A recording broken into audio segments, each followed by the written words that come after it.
Welcome to the Philthy Dad Pod, a place where three washed-up dads talk sports to the masses in between wiping asses. And we are your hosts, Ryan, Derrick, and Tom, and we want to thank you all for joining us tonight. And I am excited for the opportunity to host another great show with my brothers as we close out Week 10 in the NFL and we look into Week 11. Tonight, we got some game breakdowns, some interesting quarterback comparisons, a little division versus division debate, our weekly power rankings, fantasy and bet and look-aheads, plus back by popular demand. And by popular demand, I mean my boy cashed you out last week, the Tom Flynn lock of the week. But before we get into all of that, we got to take care of some business. D, who's our sponsor this week? Our sponsor this week is at Penny K Hair __. Ladies, want to get slayed and laid this holiday season? Look no further than our girl Penny to get you right. Get with her at Penny K Hair __, for all your beautifying needs. Before we jump into sports, because we all love sports, that's what we're here for, I just got to share a dad moment because, you know, we are fathers, we are dads. So my son, he tried out for travel basketball team. And, you know, kids, they can be sometimes a bit much on the attitude side, you know, stuff like that. But just it's the smallest moments that just make you cherish being a parent. So I sent him a picture because I wanted to get him some new ball sneaks. So I sent him a pair of the Giannis Freaks, and I sent him some LeBrons. So I said, which ones do you like? I didn't tell him I was going to get them for him, but I just said, which ones do you like? He said, Dad, I like the LeBrons. Why? You going to get them for me? All excited. I said, you know what? Yeah, I'm going to get them for you, son. And he did just the text, because we were texting back and forth. Oh, my gosh, Dad, thank you so much. Like, you don't understand. Like, they look so cool. Like, it was just real cool to, you know, see that. And that just makes it worth it being a, you know, a father, a parent. For all you parents out there, I know you understand where I'm coming from. Yeah, sure. Absolutely. I love hearing them stories, bro. One, because I'm a dad and I can relate. Two, because that's my nephew you're talking about. And you get to hear some stories about my guy. We got somebody in the comments. Jeff in the comments, the Cowboy fan, old Jeff Alsvig. What's up, bro? He said, evening, fellas. That is my guy. I'm envious of Jeff. Jeff has my dream job. And I'm not saying because he works with pussy. He does work with big cats, though. He works with rescue cats. I'm talking fucking anything you could think of, cheetahs, lion. Like, I'm fucking envious of this dude, bro. He's got my dream job working with some wild animals. If I could, I'd work with like elephants and fucking tigers and shit. I don't know. Probably get mauled because I get too close and comfortable. But so real quick, D, you missed the last episode and I didn't do it the last, I think 2 episodes, but I'm gonna bring it back because Tom's pretty good, you're pretty good, and I'm going to ask a question to both of you. It's a little trivia question. Now, this dude came to Philly, very short. He did some shirtless sit-ups in his driveway over in Jersey. Terrell Owens. There were a lot of receivers taken ahead of Terrell Owens in the 1996 draft. Do you know how many? And can you name me one of them? I want to say 4. Okay, Tom? Don't know any names. I'm going to say 7. 7. Tom, if you add the 2 of your answers together, you get the correct answer. 11 Holy receivers. Shit. I'll give you some. Keyshawn Johnson, Marvin Harrison. Okay. Amani Toomer, Mushim Muhammad. It's a couple guys that beat up on the Eagles. And then you got guys like Eric Moulds, you know, Eric Moulds from Buffalo. He was my Madden guy for years when I played with Buffalo back when they had, I forget who they had a quarterback. I just always remember Eric Moulds and Lee Evans. They might have, but them and fucking Lee Evans, bro. And I think Lee Evans was on their teams. Fucking Lee Evans, baby. Just a little Lee Evans plug to start this shit off. All right.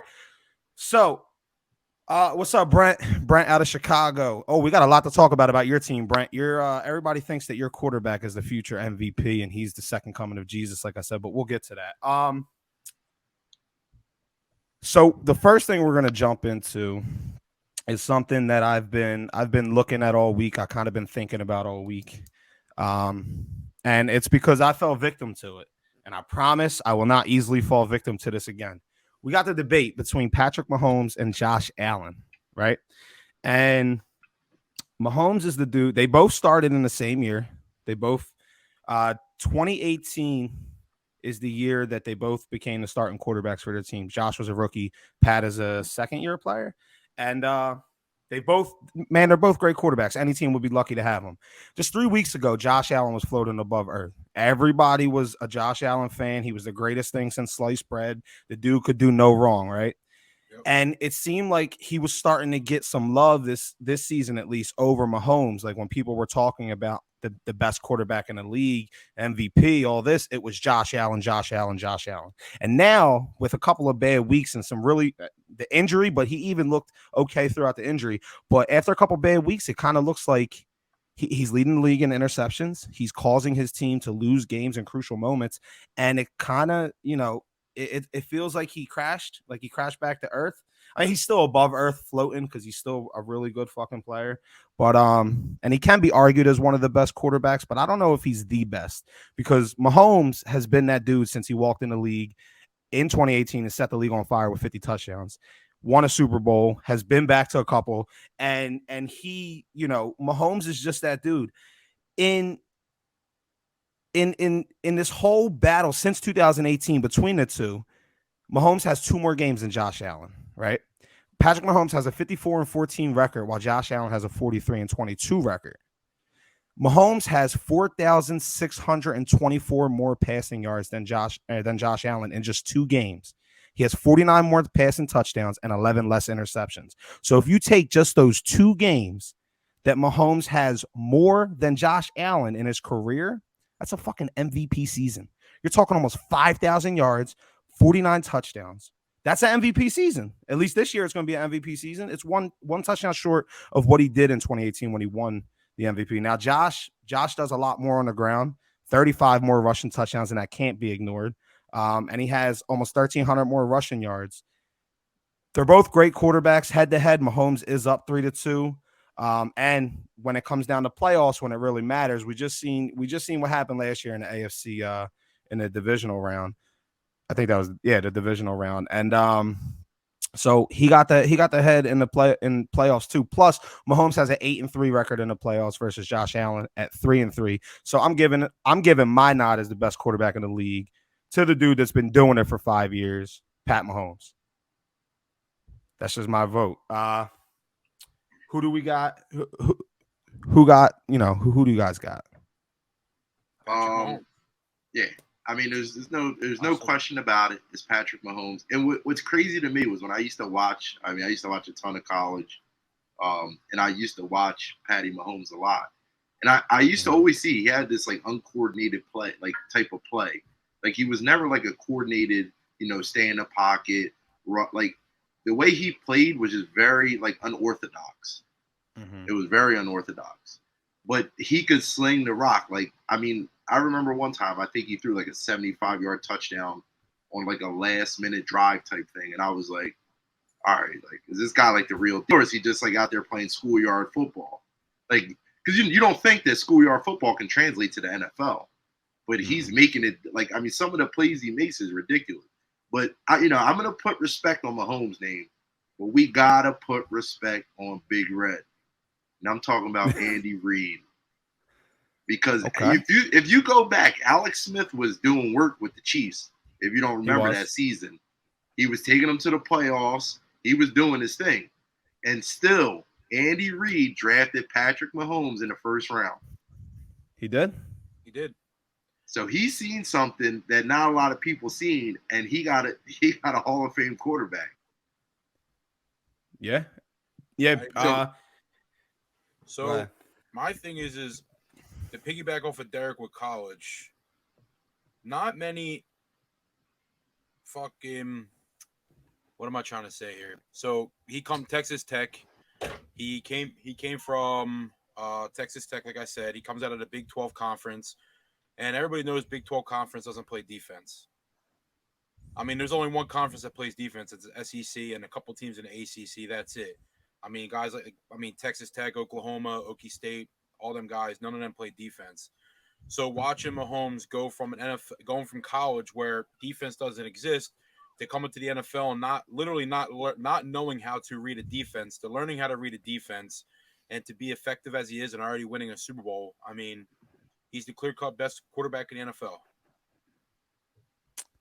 And All not right, so to discount Josh Allen. I mean, Josh Allen is a great quarterback, but just Patrick Mahomes is he's elite. Like I would just yeah, put like Patrick Mahomes at the top of everybody, and then start another tier. Like that's how elite he is. I agree. And yeah, we're not trying to throw no slander on Josh Allen. I think he's a great quarterback. In fact, I think with the exception of Jalen Hurts, he's probably my favorite quarterback in the league besides Jalen. And he's my Madden quarterback. He's been Tua might be right there though. See, I'm not a Tua guy. I love what Tua's doing. I love what he's doing. But you give me one or the other, I'm gonna go. Now this year, Tua, I can't say too much bad about Tua. He's doing what nobody expected him to do. He's got a great receiving core around him, but he plays a big part in making that thing go. It's not just because he's got speed. We've seen teams with speed before that just can't do nothing with it. So Tua's coming into his own, and I definitely respect what he's doing. And that's another thing I just want to touch on. Patrick Mahomes, I'm going to be honest. Tom knows that I'm kind of a Debbie Downer guy when it comes to quarterbacks, i.e. Tom Brady. I always say he's going to decline. I thought Patrick Mahomes would regress. I seriously thought that. Losing Tyreek Hill, one of probably the fastest running, wide receiver in the league, I thought he was definitely going to regress. But he's doing it, Juju's not having a crazy season. He just got, Kadarius, who, it'll help him out. But, Mecole Hardman, he's been banged up this season. And he's still throwing 350, 400 yards a game. It's crazy. Yeah.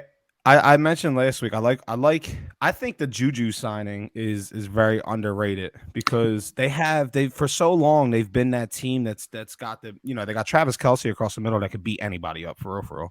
But then on the outside they had speed. They had Tyreek Hill, Mecole Hardman, and they've always kind of brought in that bigger body receiver to try to give a little bit of size. They brought in Sammy Watkins. Who else? There was another guy that I had pinned, but I forgot his name. But what I'm trying to get at is they added him. He's a bigger body. He's not afraid to go across the middle.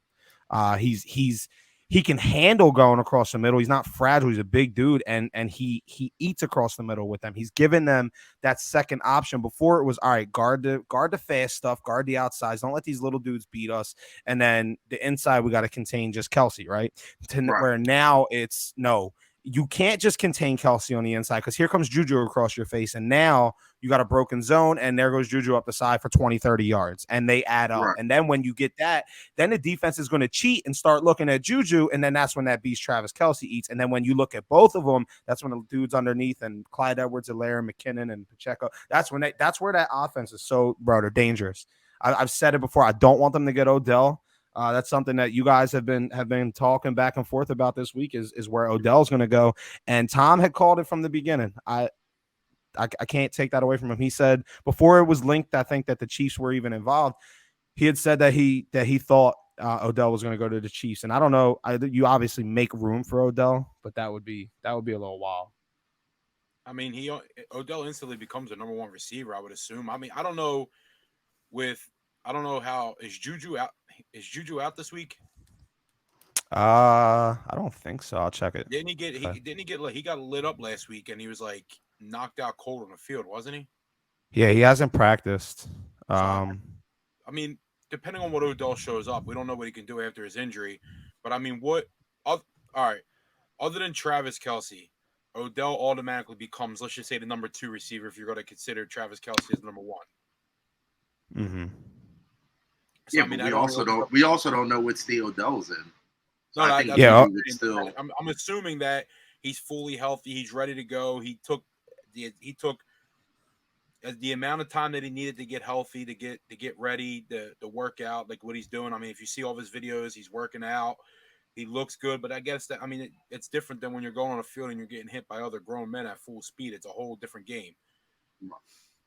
Yeah. I mean, he hasn't been hit since the Super Bowl last year, and even when he got hurt, it was a non-contact injury. So Yeah, but he's I think no matter the version of Odell you get, he's a game changer. for sure. And Yeah. that's something that, as good as that offense is, they're kind of lacking that explosion. And I don't know if Odell's the beat you over the top guy anymore, but he's his route running. He's a technical route runner. He got hands out this world. I do, division hate aside, I would like to see him go back to the Giants. Simply because I think that puts them, that legitimizes them. I think that gives them that offensive weapon. Dude, did you see D? We were watching it together. Did you see the Kenny Golladay drop? Yeah, he doesn't want to be there. And I think you had mentioned that. It was like, it wasn't even thrown behind him. And even if it was probably like an inch. He just blatantly dropped it.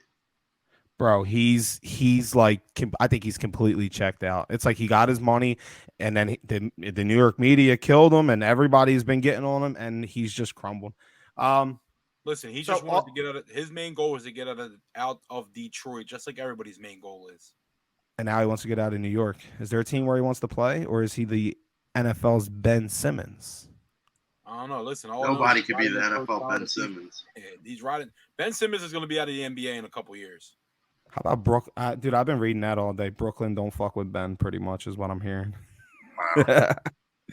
I don't mean to kick a man when he's down. I'm hearing KD wants out. Kyrie's about. I mean, KD basically told the media, "Do you expect me to win with Nick Claxton, Ben Simmons?" That was crazy. That was vicious. Yeah. Yep. That's pretty good. Yeah, that was vicious. KD pulled no strings. All right, so let's close out week 10. All right. Week 10, we had the only games that we didn't get to go over was the Sunday night game because it was actually on while we were live, and then the Monday night game, which was a heartbreaker to us. But let's jump into that Sunday night game real quick. Now, right before the game, or right before we went off, Derrick had put us all to a little question, and he had asked us which team we thought we were going to win. And at the time, the Chargers were ahead. The Chargers were winning. And 7 points, Thomas, by 7 points. By 7 points. And I took the 49ers, and then Derrick took the 49ers. And then Sir LaThomas James Flynn, lover of the Los Angeles Chargers, formerly known San Diego Chargers, he took the Chargers to win. And Tom, honestly, I want to ask you what happened to your boys. They were winning, and now you got a loss. All I'm going to say is injuries. Injuries. That's all you got to say. D, you got anything to say about Go ahead, Tom. Your boy Joshua Palmer fucking stinks. Stop it. Go ahead, D. Listen, I get up early, so I'm not gonna lie.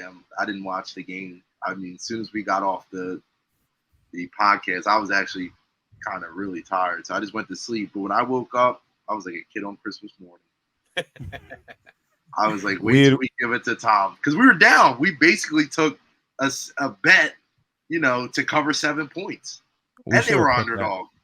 That'd have been a nice payout. We should have trusted our gut, and that would have been a nice payout. The better team won. The better You're team absolutely won. right. And you Brian, are right. That just puts into perspective. Plug in Aaron Rodgers on the San Francisco 49ers. Bro, they won that game with Jimmy holding them back. I think they're a top 4 team, at least. Top 4. Listen, we're gonna get into it in the power rankings, but I'm gonna let you know a little spoiler alert. They made my power rankings. They made mine too, and they remain in Tom's. We know that. But so before the Eagles lost on Monday Night Football, there was that undefeated record gives you a solid shell, right? You got a pierce resistant shell around you. Nobody could talk shit. Nobody could say a fucking word. And now we'll get into it next, but now that shell's been cracked. And the 49ers are the squad that I am most concerned about in the NFC. And I have a breakdown later. I don't want to get too much into it, but I've been saying I wouldn't put them in my power rankings last week. I wasn't like Tom. Tom was a little bit ahead of the curve. And I had even said to Tom in a conversation, I know they're going to be there. They're going to get to my power rankings. Tom don't have them going to the NFC Championship. I do. I think that they're that good.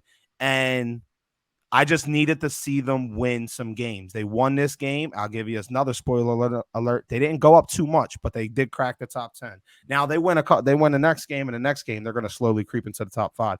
But there was an interesting thing that I caught. Just a little, I play Madden a lot, so I'm a head coach of a virtual football team. So I know what the fuck I'm talking about when it comes to clock management and score management better than the NFL guys because I play Madden. I just wanted to preface it with that. But the Chargers, they punt it down to the 1 yard line, right? Late in the fourth. And I remember in real time watching the dude catch it, and he kind of started swaying backwards. He never really set his feet. And he nearly came to a complete stop before being pushed into the end zone by his celebrating teammates. They went to hug him, and he kind of fell into the end zone. And the refs said that he had downed it at the 1, even though he called it, was immediately kind of rolling backwards and never stopped his motion. That was one that I felt like they should at least maybe take a look at.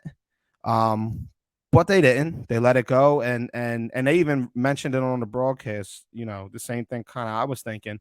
But that's huge, man. That puts LA on the 1, right? Now they're on the 1 yard line, and they got to go 99 yards to win to potentially tie the game. But instead, they wind up turning it over on downs inside the 10, and San Fran gets the ball back with a chance to score a touchdown and put the game away. Now, this is the issue that I had with what San Fran did.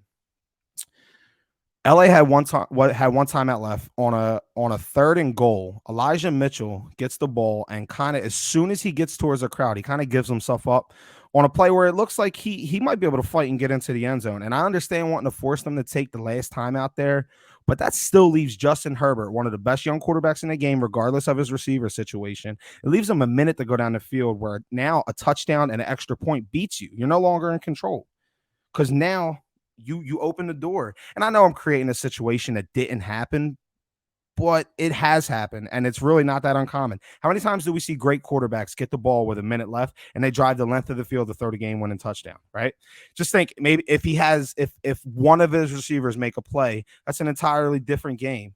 I think that and I think that in that situation, you try to get the ball into the end zone there. You take that 2-score lead, and Herbert, he would have kept that one timeout, but now he has one timeout with a minute left to score twice. And honestly, if you're asking me, I'd rather this dude have to beat me twice. I'd rather concede. I'm not conceding that touchdown there. I'm going for it, trying to push it and go up 10 points. And now this dude has a minute with one timeout left. And now you got to beat me twice. And I don't get it. I thought it was a bad decision, but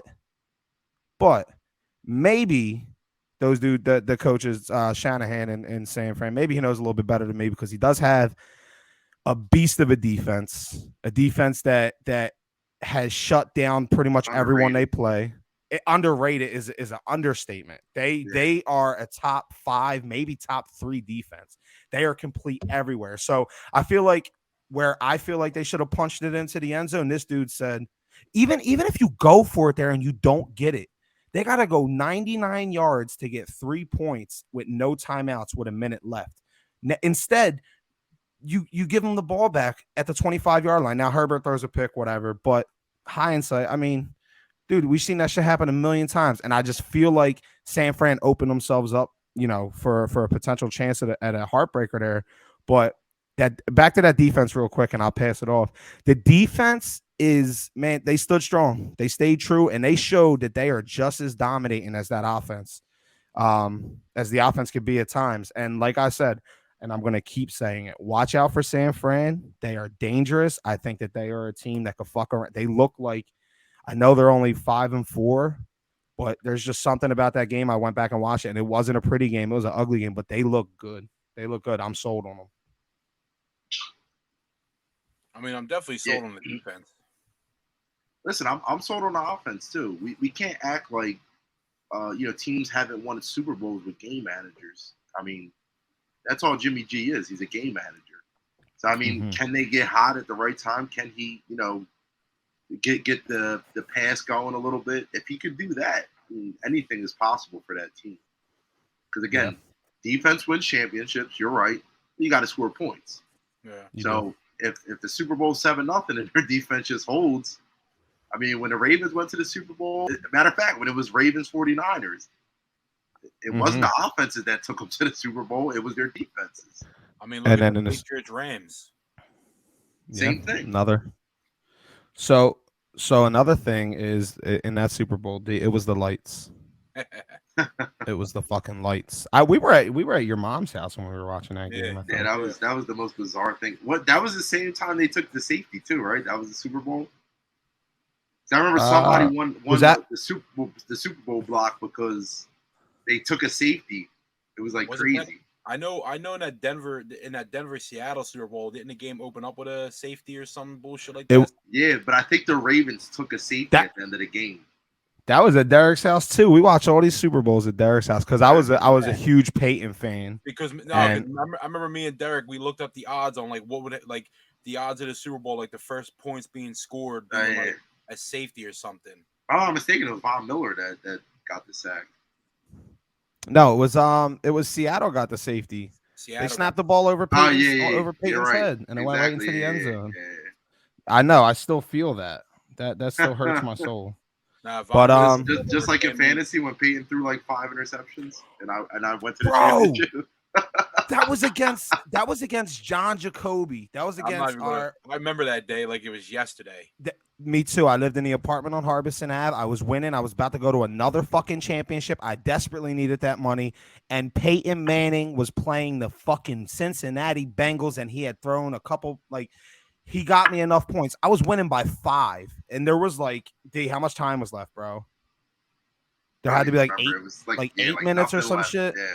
And then I was up by 3 with like 3 minutes left. And I said to D, I was like, he just needs to not throw 2 interceptions in the rest of this game.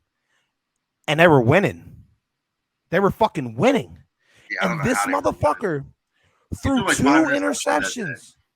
Bro, he threw 2, or no, maybe they were losing and they were trying to get back. No, they were losing. They were losing. Because he threw, that was like, I think that was the worst game of his career. He threw 5 picks. The last interception, I remember it being right on the sideline. Like, it was a great catch. If I'm not mistaken, was it Pac-Man Jones I called it? Yep. Yeah, probably. I remember it because I'm looking at him like the rise up by 1. I'm like, the only thing that fucking Manning can't do is fumble the ball or throw an interception. And he threw a pass on the sideline, and I don't know how the fuck Pac-Man Jones caught this and got his feet. And I remember it. It was insane. My jaw dropped. I'm like, there's no way Ryan just lost by 1 point because of Peyton Manning. Like $1,000-something for that bullshit, man. I was sick to my stomach, bro. Almost as sick to my stomach as I was Monday night watching our boys get absolutely fucking bullied. They got bullied. They got fucked each and every way by the Redskins. I mean, the Commanders. The refs. I'm not going to get on the refs, but the refs weren't the best. I'll just say that. And they got the injury bug. Dallas goes down, and that's a big injury for us right now. And Washington, man, as much as I want to talk about how bad the Eagles were, I got to talk about how good the Foreskins were. They controlled time of possession. They ran the ball, and you seen the Eagles address that immediately, going out and signing Sue and fucking Linval Joseph. And it's the NFC East, bro. The Commanders are a half game out of the 7th playoff spot, the 3rd wild card spot, and the NFC East is looking like the best division in football. But we'll get into that. What do you guys got on the Monday Night Football game? I only have 2 things. Congratulations to Ron Rivera. He coached a hell of a game. Just like I said it. Run the rock, manage the clock, and I guess he must have listened to the pod last weekend because he did exactly that. And the other thing I'm going to say is you can see the difference. This team is actually playing Heineke.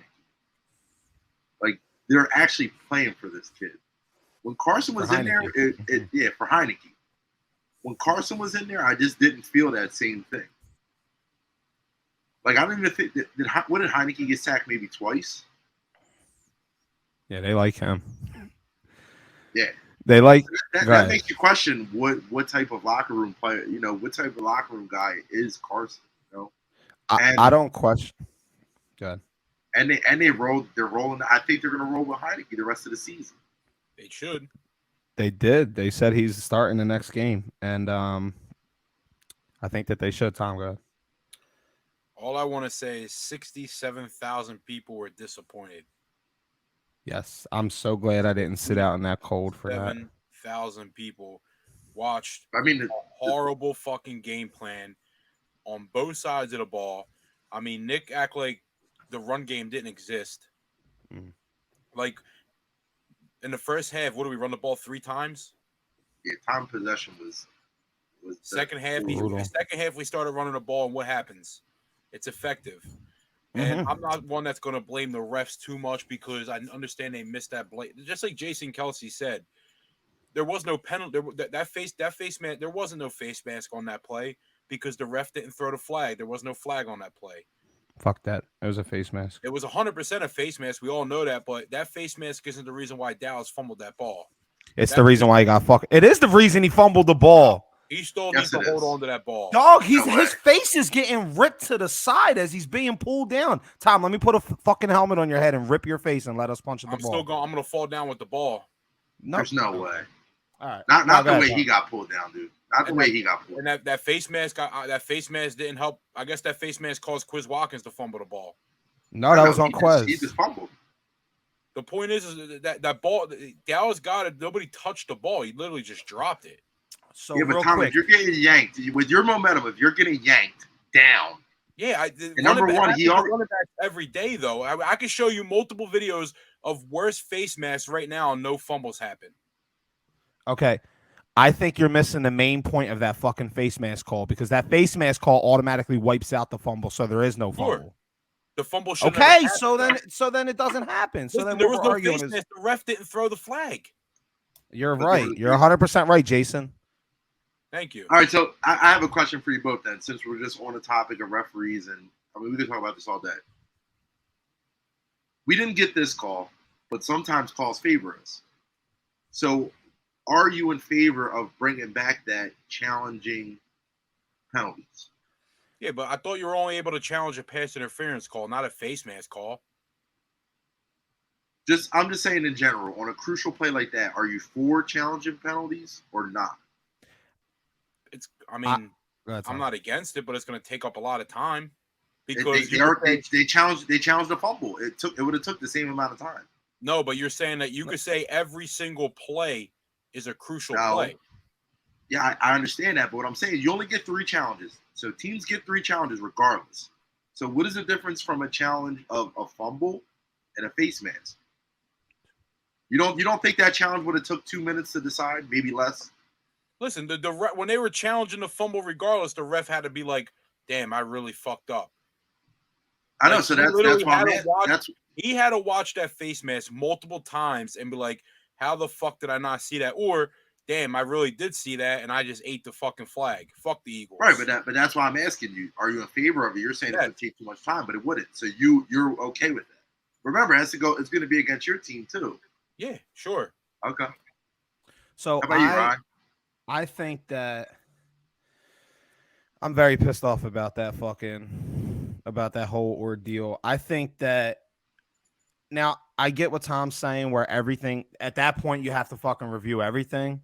But I feel like one, it was a turnover. All turnovers should be reviewed. And if there's something that blatant that causes the turnover, that because if Jalen Hurts throws it downfield and who are we playing? Washington, their corner, I don't know. One of their corners fucking jumps on A.J. Brown's back and tips it in the air, and his defender, his teammate, catches it and runs it for a touchdown. The pass interference negates it. So I feel like it should have been reviewed because it was a turnover. And when that circumstances like that, it has to be judgment on the refs at that point. Yo, we pay you all this money, judge this play. Did that directly cause him to lose the ball? And if so, then if not, if it's a face mask after the fact, then you just move them back 15 yards. But I mean, that was pretty fucking clear. As the hand goes on the face mask, the ball is secured. As the hand turns, the ball starts to come loose after the head is being yanked a different way. Like that shit. I don't know. I think they need to. I don't want to get into a thing where you review every play, but that was such a crucial play. Maybe there's a time limit inside 5 minutes. They can review this or review that. Or maybe they don't have the fucking refs go to these sets.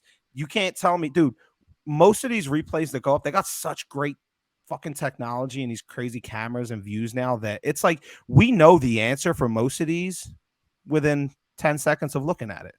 Right. And I understand that they got to get the clock right. They got to get this right. But why don't they have someone up in the fucking booth that's like, all right, we have the time and down and distance. We'll put it up on the clock. Refs, you adjust your shit. Boom, done. And then somebody else in New York that's just calling plays. All right, real quick. Boom, that comes across. 30 seconds in and out. All right, it's a fumble. Go. Like, you guys, you're the NFL. You can do whatever the fuck you want. But somehow we're letting plays like this dictate outcomes of games. But again, Derek, you're talking about you get 3 challenges, whether you're challenging an offensive play or a defensive play, correct? Right. Like you're not talking about you get like 3 challenges total, whether you're challenging the spot or you're challenging a fumble. I'm just saying that the 3 challenges that you normally get, whether it's anything, it's still going to take the same amount of time as if you challenge per se. Well, you only get 2 challenges, and then you get a third one if you win. Oh, same thing. 2 challenges. That's what I'm thinking of time now. I'm cool with even giving a third challenge. That's it. Yeah. I mean, I don't know if you can't review penalties, then what the fuck's the point of giving a third challenge? Listen, I hate to blame refs, but that was a crucial play by the referees because we were driving. There was momentum there. Yeah, there was a ton of momentum, and it sucks. It sucks. Real quick, Tom, Sean in the comments. Lock of the week better be Ravens over the Panthers. You may actually get one right, Tom.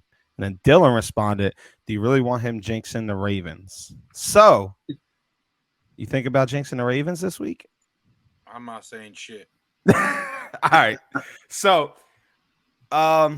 Eagles fall. It's their first loss of the season. Are they still the NFC favorite? Yes. Yes.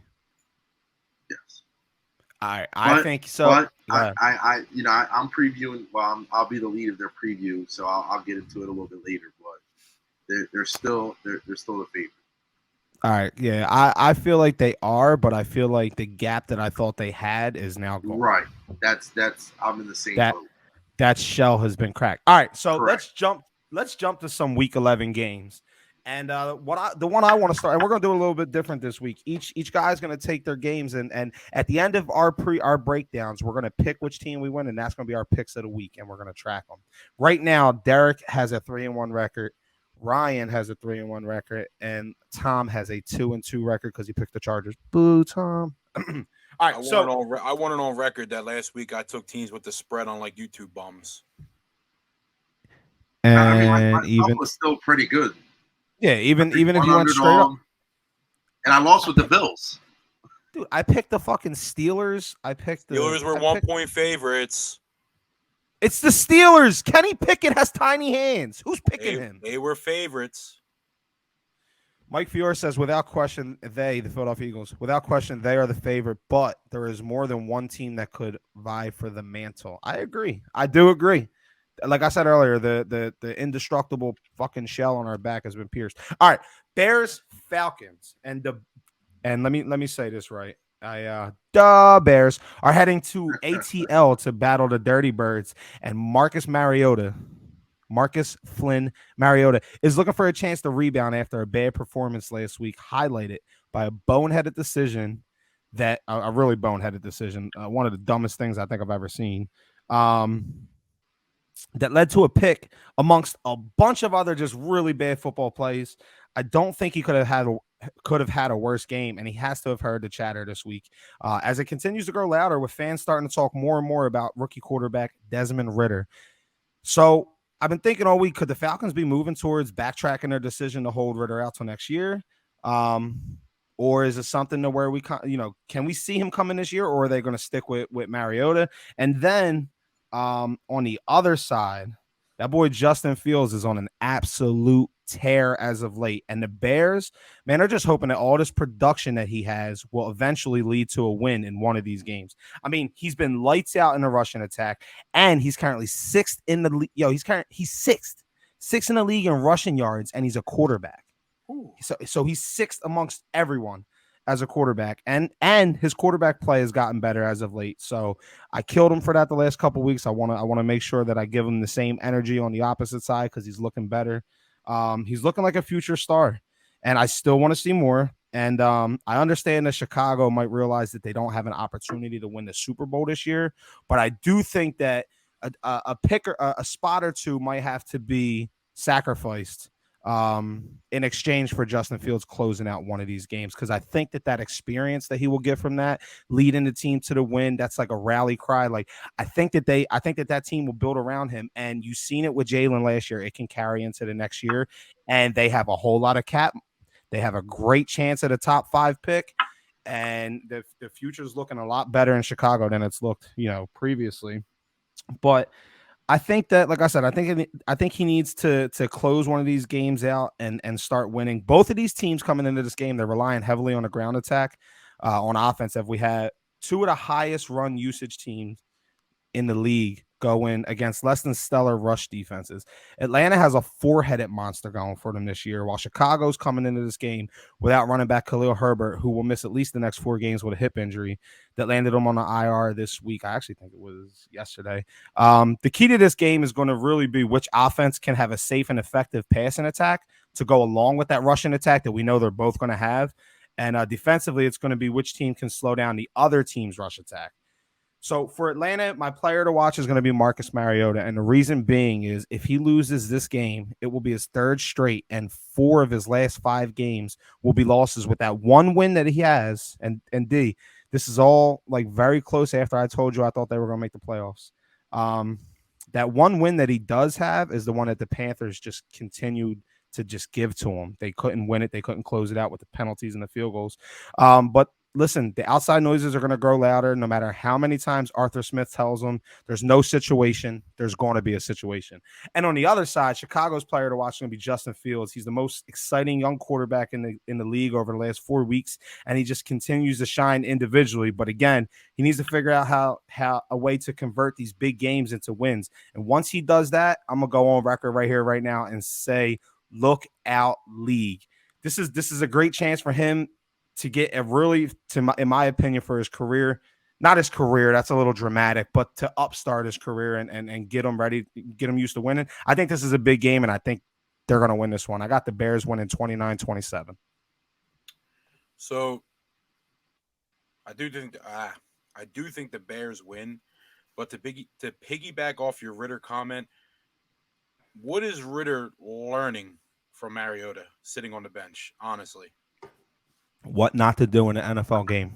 Good point. That you don't, when you're being dragged to the ground and you're almost laying on the ground, don't try to throw the ball up. These are NFL players, not fucking college players. They're going to make the play. I think that's what he's learning.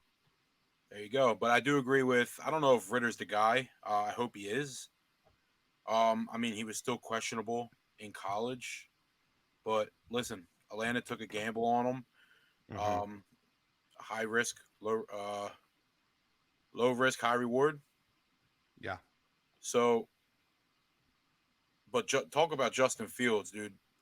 He's one guy that I thought was going to come out of college and, if I'm being completely honest with you, be a complete bust. A complete bust. And that was because, I mean, going to Chicago's in a complete rebuild season. I didn't know if Justin Fields was going to be able to handle that himself. But I mean, picking up Chase Claypool, I mean, I'm not 100% positive what his stats are in Chicago, but I do know he helps spread the field. Darnell Mooney, I don't think is a number 1 receiver, so we're going to have to see what they can do in the offseason. I mean, getting rid of 2 of your best defenders in Roquan Smith and Robert Quinn. So, like you said, they can get a top 5 pick, and I think that's the way they should go. But this is the NFL, so it's ain't like the NBA where you just lose games on purpose. You play to win every game, because playing to win every game is only going to make you better. It's only going to build you chemistry. Mm-hmm. But, I mean, Justin Fields, get the chemistry in with the tight end is a Cole Kmet. Balled out. Get the chemistry with him. I don't know if Darnell Mooney's going to be out there long. Get the chemistry with him. I mean, they traded for Chase Claypool, so I'm assuming he's going to be there for a few years. Chicago in a couple years, like you said, could be back on track and pretty goddamn good. I agree, D. All I'm gonna say about Justin Fields is he's leading his team in rushing Hmm. yards. He has half the amount of rushing yards as he has passing yards. Oof. So is he liable to be, in that top 5, top 7 quarterback, best quarterback range? He has the tools. He just doesn't have the people around him to be that. And I mean, they got Claypool. Hopefully, he can get going because it'd be nice to see him get going. I mean, he wasn't a bad receiver in Pittsburgh, but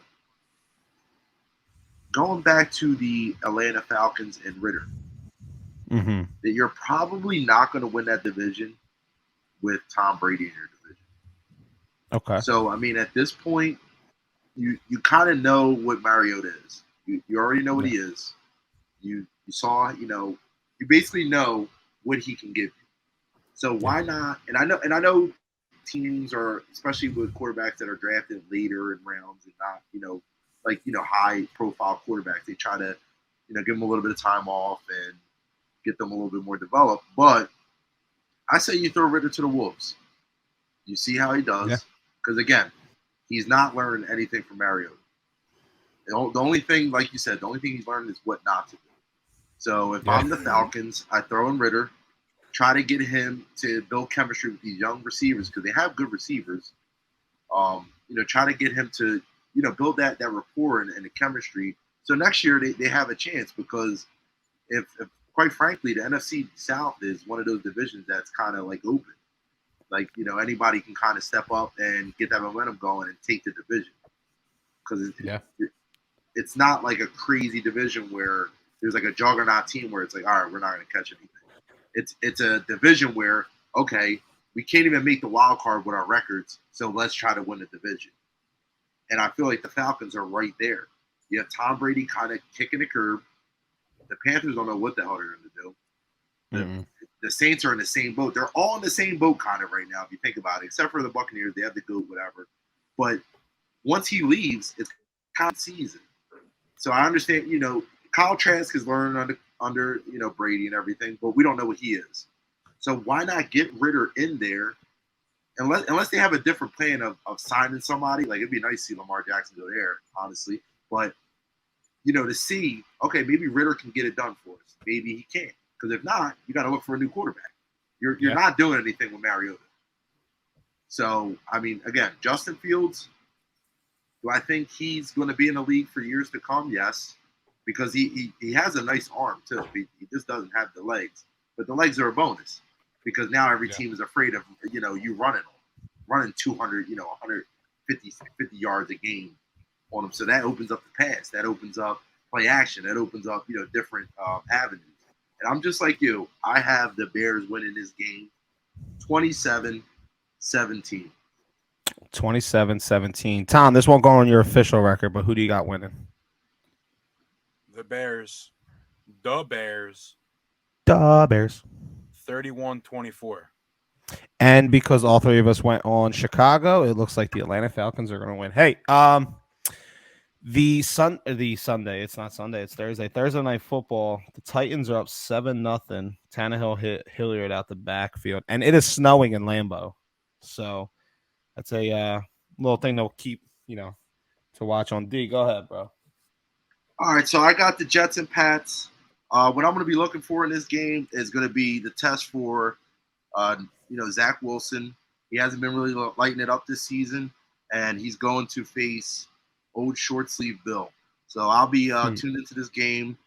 Zach Wilson, his defense has been keeping him alive. That defense is nasty. They're ranked 7th right now, letting yards per game up to opposing offenses. So I'm looking forward to see what their defense can do against the Patriots. And also I'm looking to see what Mac Jones could do in this game, whether he progresses or regresses, because that's going to tell us what is going on in New England. Is it the Mac Jones show or is it the Brandon Zappi show? So we got to kind of see what goes on there. And like you said, Bill he thrives on making these younger quarterbacks kind of, be scared, and he takes advantage of them. So they got to get they got to get their run game going against this team. and kind of let their defense just do their thing. But I'm telling you, if they beat the Patriots, this is a game where a lot of people have circled on their schedule. Yeah. Just because this is a statement game. The Patriots are the greatest in the world, but their coaching just outweighs everything. So if the Jets can they already got a signature win against the Bills. I think if they beat the Patriots, I think they're in that upper echelon of teams. And not only that, if they win and the Dolphins somehow lose, I believe they're tied for first. Yes, the New York Jets are tied for first in the AFC East. So we can say the NFC East, maybe it's the clash of the Easts, because the NFC East is maybe the best, division in the league. But right under them, I would say the AFC East is the next best division with the Bills, the Dolphins, and the Jets.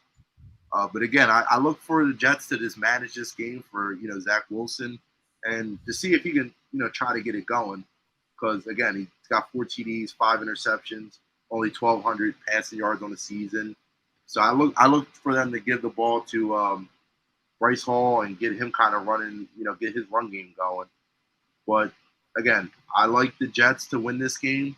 Very close game, 20-17. So just real quick on just sticking on the whole Patriots scenario. And I'll start with you, Rye. What show do you think it's going to be by the end of the season? The Mac Jones show or the Zappy show? I honestly think the shows are getting canceled. I don't think either. Yeah. Brees Hall is out for the season. It was James Robinson we were talking about. You and I were talking about that earlier. I fucked up. I told you. We were talking about Brees Hall's. See, Dylan, a Jets fan, made sure he let us know. I think both quarterbacks are. I mean, why would you want either one of them? For real. Neither of them really propel your offense to do much of anything. Not from what I've seen. I think that the Patriots are another team that are going to be stuck in limbo because they're going to have a nice roster around them, so they're not going to get one of those bottom picks to go grab a quarterback. But I don't think that. I think for the rest of this season, it's probably going to be Mac simply because they have more invested into him. But I don't see either of them really panning out for old short sleeve Bill. Tom, what do you think? I'm big on Zappy. I think he's better than Mac Jones. That's just my opinion. Then again, my opinion means nothing because New England they don't know what the fuck they want. They're still living in the desire of them losing Tom Brady. So New England's never going to draft a quarterback that can replace Brady. Everybody knows that. So go ahead, Rye. No. I agree with what you said. Nobody's ever going to draft another quarterback to replace Brady.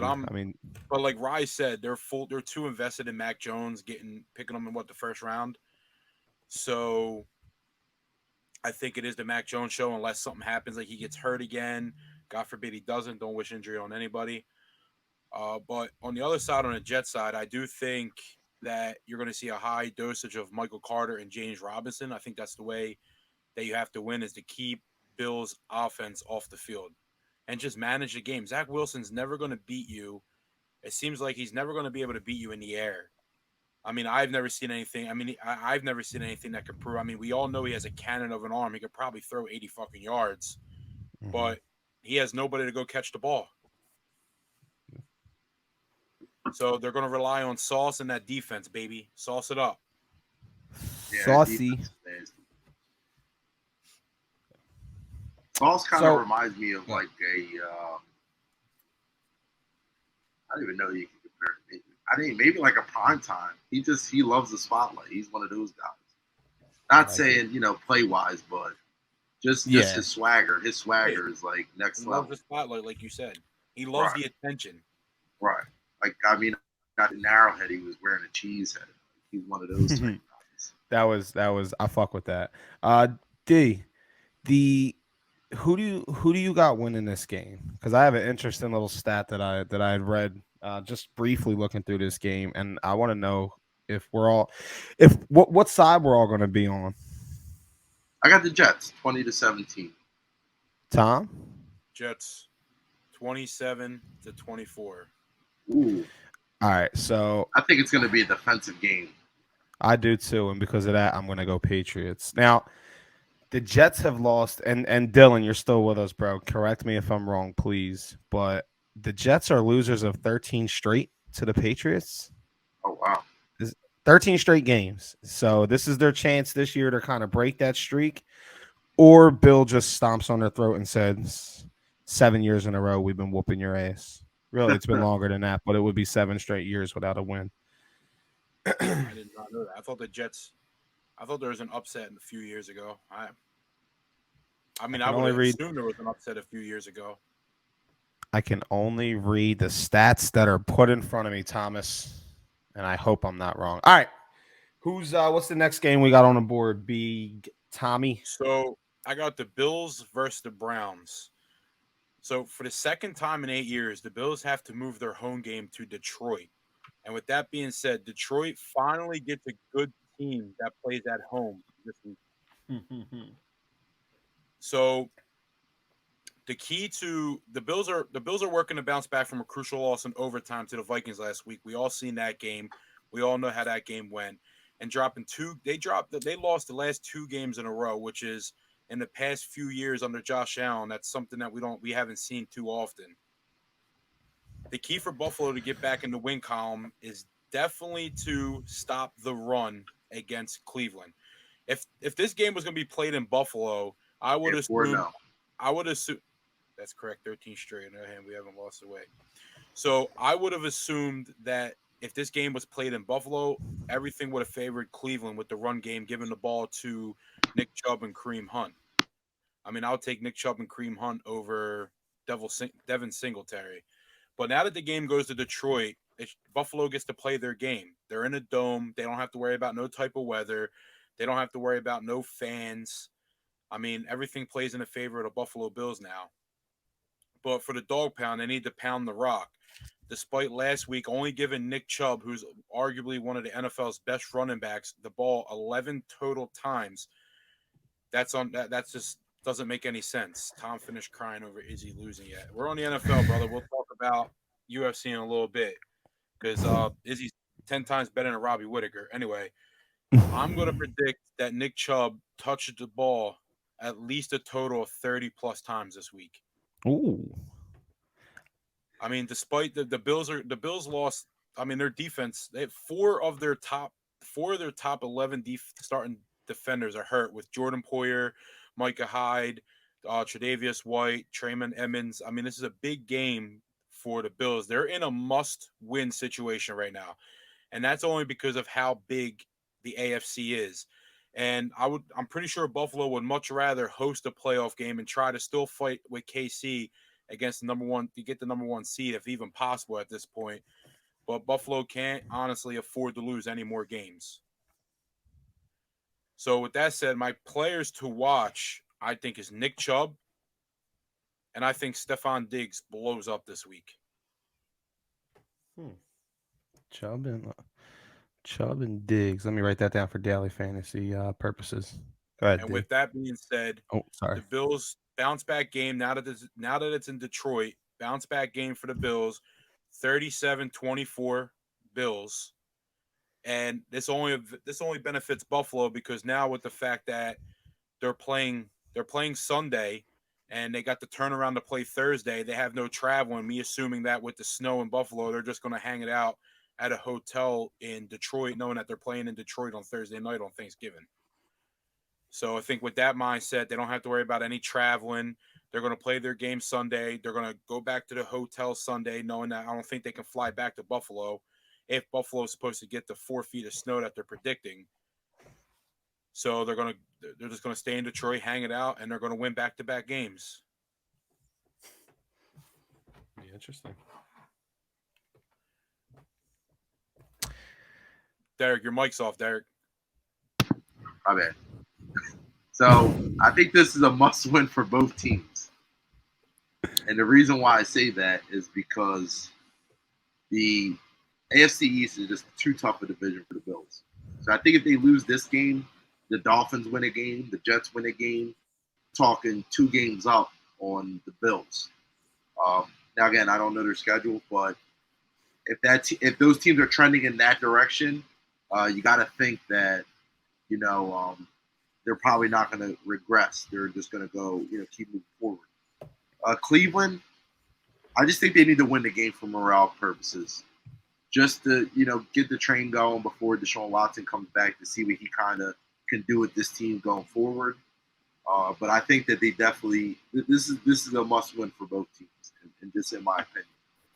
Do I think the Browns? Do I think they beat the Bills? No, just because the Bills dropped the last one to the Vikings. So I think that this is kind of a statement game. I think that they come back and kind of show the world that we're still here, type of thing. Because last week we were calling them a juggernaut team. Now you have the Jets and the Dolphins ahead of them in the division. So I definitely think that the Bills will win this game. I think it's going to be a higher scoring game, especially for the Bills. I think they're going to probably be in the 30s, like a 31 to, say, 23 game. I think it'll be in that range. Yeah, I think I'm going to side with you on Buffalo, on both of you guys, with Buffalo winning. I just don't see a scenario where the Bills lose 3 in a row. And if they do, and I'm a prelude to, do not be surprised if they lose this game and you don't see them in my top 10 next week. Don't say a word to me. Don't say a word, because it's now or never for them. With the uncertainty of Josh, with his injuries and whatnot, and just the poor play that they've gotten out of him in crucial situations. Again, I talked about that earlier. It's just they gotta put something together. We can't just keep, oh, they're the Bills, they'll rebound. Oh, they're the Bills, they'll rebound, because that was the mindset the Eagles fans got into the year after the Super Bowl, and we stunk and we just never rebounded. So, of course, I think Buffalo is a very good team. I think Josh Allen is a great quarterback, but this is for them where they need to show up. They need to show the league, like, listen, we slipped up, but we're still here. God damn it, this is our show, right? And it's not their show anymore. I don't have them as the top or the top 2 AFC teams. I think they're the second best team in their division now. I think that they're the third best AFC team. I know that Kansas City, they beat them head to head, but Kansas City got 2 losses now. Buffalo has 3, and Kansas City doesn't have an injured quarterback. On the other side, I'm excited to kind of see what the Browns do next week with Deshaun Watson coming back. Is it next week? No, 2 weeks, week 13, Tom. We talked about the bye week. I keep putting in the bye week into effect, so that bye week doesn't count as a suspended week. Okay, so I think that the Browns, if Stefanski was listening to us last week, he will, as Tom said, he will give Nick Chubb the ball 30 plus times, and I think that's what they need. If they don't, I will be back here Sunday ripping this dude, because I will be sick of it. I will just be dumbfounded, and I will be going on Indeed, and I will be submitting an application to the Cleveland Browns to become their new head coach. Game of the week, maybe. Cowboys Vikings is the one I want to jump into. The high-flying Minnesota Vikings, who are coming in fresh off a huge win versus Buffalo Bills, who at the time were presumably the number 1 team in the AFC. And now they, as in the Minnesota Vikings, they sit a head-to-head loss away from being the top seed in the NFC. Their opponent, the Dallas Cowboys, are entering the game fresh off of a huge in-conference loss against the struggling Packers, who were able to snap a 5-game losing streak last weekend at the expense of Brokeback Mountain's favorite Cowboys, the ones from Dallas. Dookie Dak and the gang enter the fourth quarter of Sunday's game with a 195-0 record in games in which they entered the fourth with at least a 14-point lead. They were 195-0. Rodgers and rookie wide receiver Christian Watson, they're ready to put a change to that, as Rodgers led 2 fourth-quarter touchdown drives, both of them going to Watson, to get Green Bay back into the game. And then after a failed 4th down attempt in overtime, which seen Mike McCarthy smash his headset, or at least attempt to, the Cowboys had to watch Mason Crosby take that perfect streak that they had, right? They took that perfect streak that Dallas had, and he put his own streak on it. It was a nice shit-stained 1 loss for Jerry and the boys. Now, this week, Dallas does have a great chance to rebound and get a huge win when they travel to Minnesota to take on the 8-1 Vikings. But It's not going to be an easy task. Minnesota has proven that they can hang with the big dogs, while Dallas shows that they can still, they kind of show their true losing colors at any time in any game. And again, Dallas's defense is great, no doubt about that. But like I said last week, where they can be hurt is in their run defense. It's their weakest defensive unit. Last week, Aaron Jones and AJ Dillon, they tag team Dallas for 203 yards and a touchdown on the ground. This week, Dalvin Cook should be looking to feast, and I don't see why Minnesota wouldn't give him the chance. Dallas has the 7th lowest rated rush defense, according to PFF, while their pass rush and their pass coverage both rank in the top 6, with their pass rush being number 1. So kind of like where I think the Vikings would be foolish to attack Dallas is in the medium and the long passing attack. Now, I know they have Justin Jefferson and they want to get him involved, but Dallas likes to bring the heat. And they, like I said, they do have the best pass rush in the league, combined with a secondary that is bordering top 5. I don't think that throwing the game on the back of Kirk Cousins is the play here. Heavy dose of Dalvin Cook. Now, on the other side, I feel completely different. Zeke is back this week, and Tony Pollard continues to shine, coming off a game in which he had 115 rushing yards and a touchdown. That gives him 246 rushing yards and 4 touchdowns in the 2 games that Zeke missed. And while I do think that those two would be able to put together a solid game against any opponent, the Minnesota Vikings defense has their strengths and they have their weaknesses. But their main strength is their rush defense. That's the best unit that defense has, and it's much stronger than their pass coverage, which has been kind of an Achilles heel this far for the Vikings. Now, they are very bend, don't break. They give up a lot of yards, but they're bottom 10 in points given up, well, top 10 in points given up. But I am looking for Dak to respond to the criticism that he's been getting this week, and for him to show that he could take over and lead this team. And I do think that that's what he's going to have to do to beat this Vikings team. I don't think that it's going to be now Pollard and Zeke could eat, they could do their thing, but I think Dak's the one that's going to have to take this game and win it for them. My players to watch for Dallas is going to be Dak for just that reason, and my players to watch for Minnesota is going to be Dalvin Cook. I think he's going to have a huge game, and in this game, I have the Minnesota Vikings as the number 2 ranked team, and I don't think they're going to win this game. I think the Cowboys are going to win 28-24, and I hate to say it, but with that Eagles loss, I just feel like this NFC East is just going to continue to get tighter, and that starts with Dallas beating Minnesota and kind of separating us at the 1 seed a little bit, but bringing the division tighter.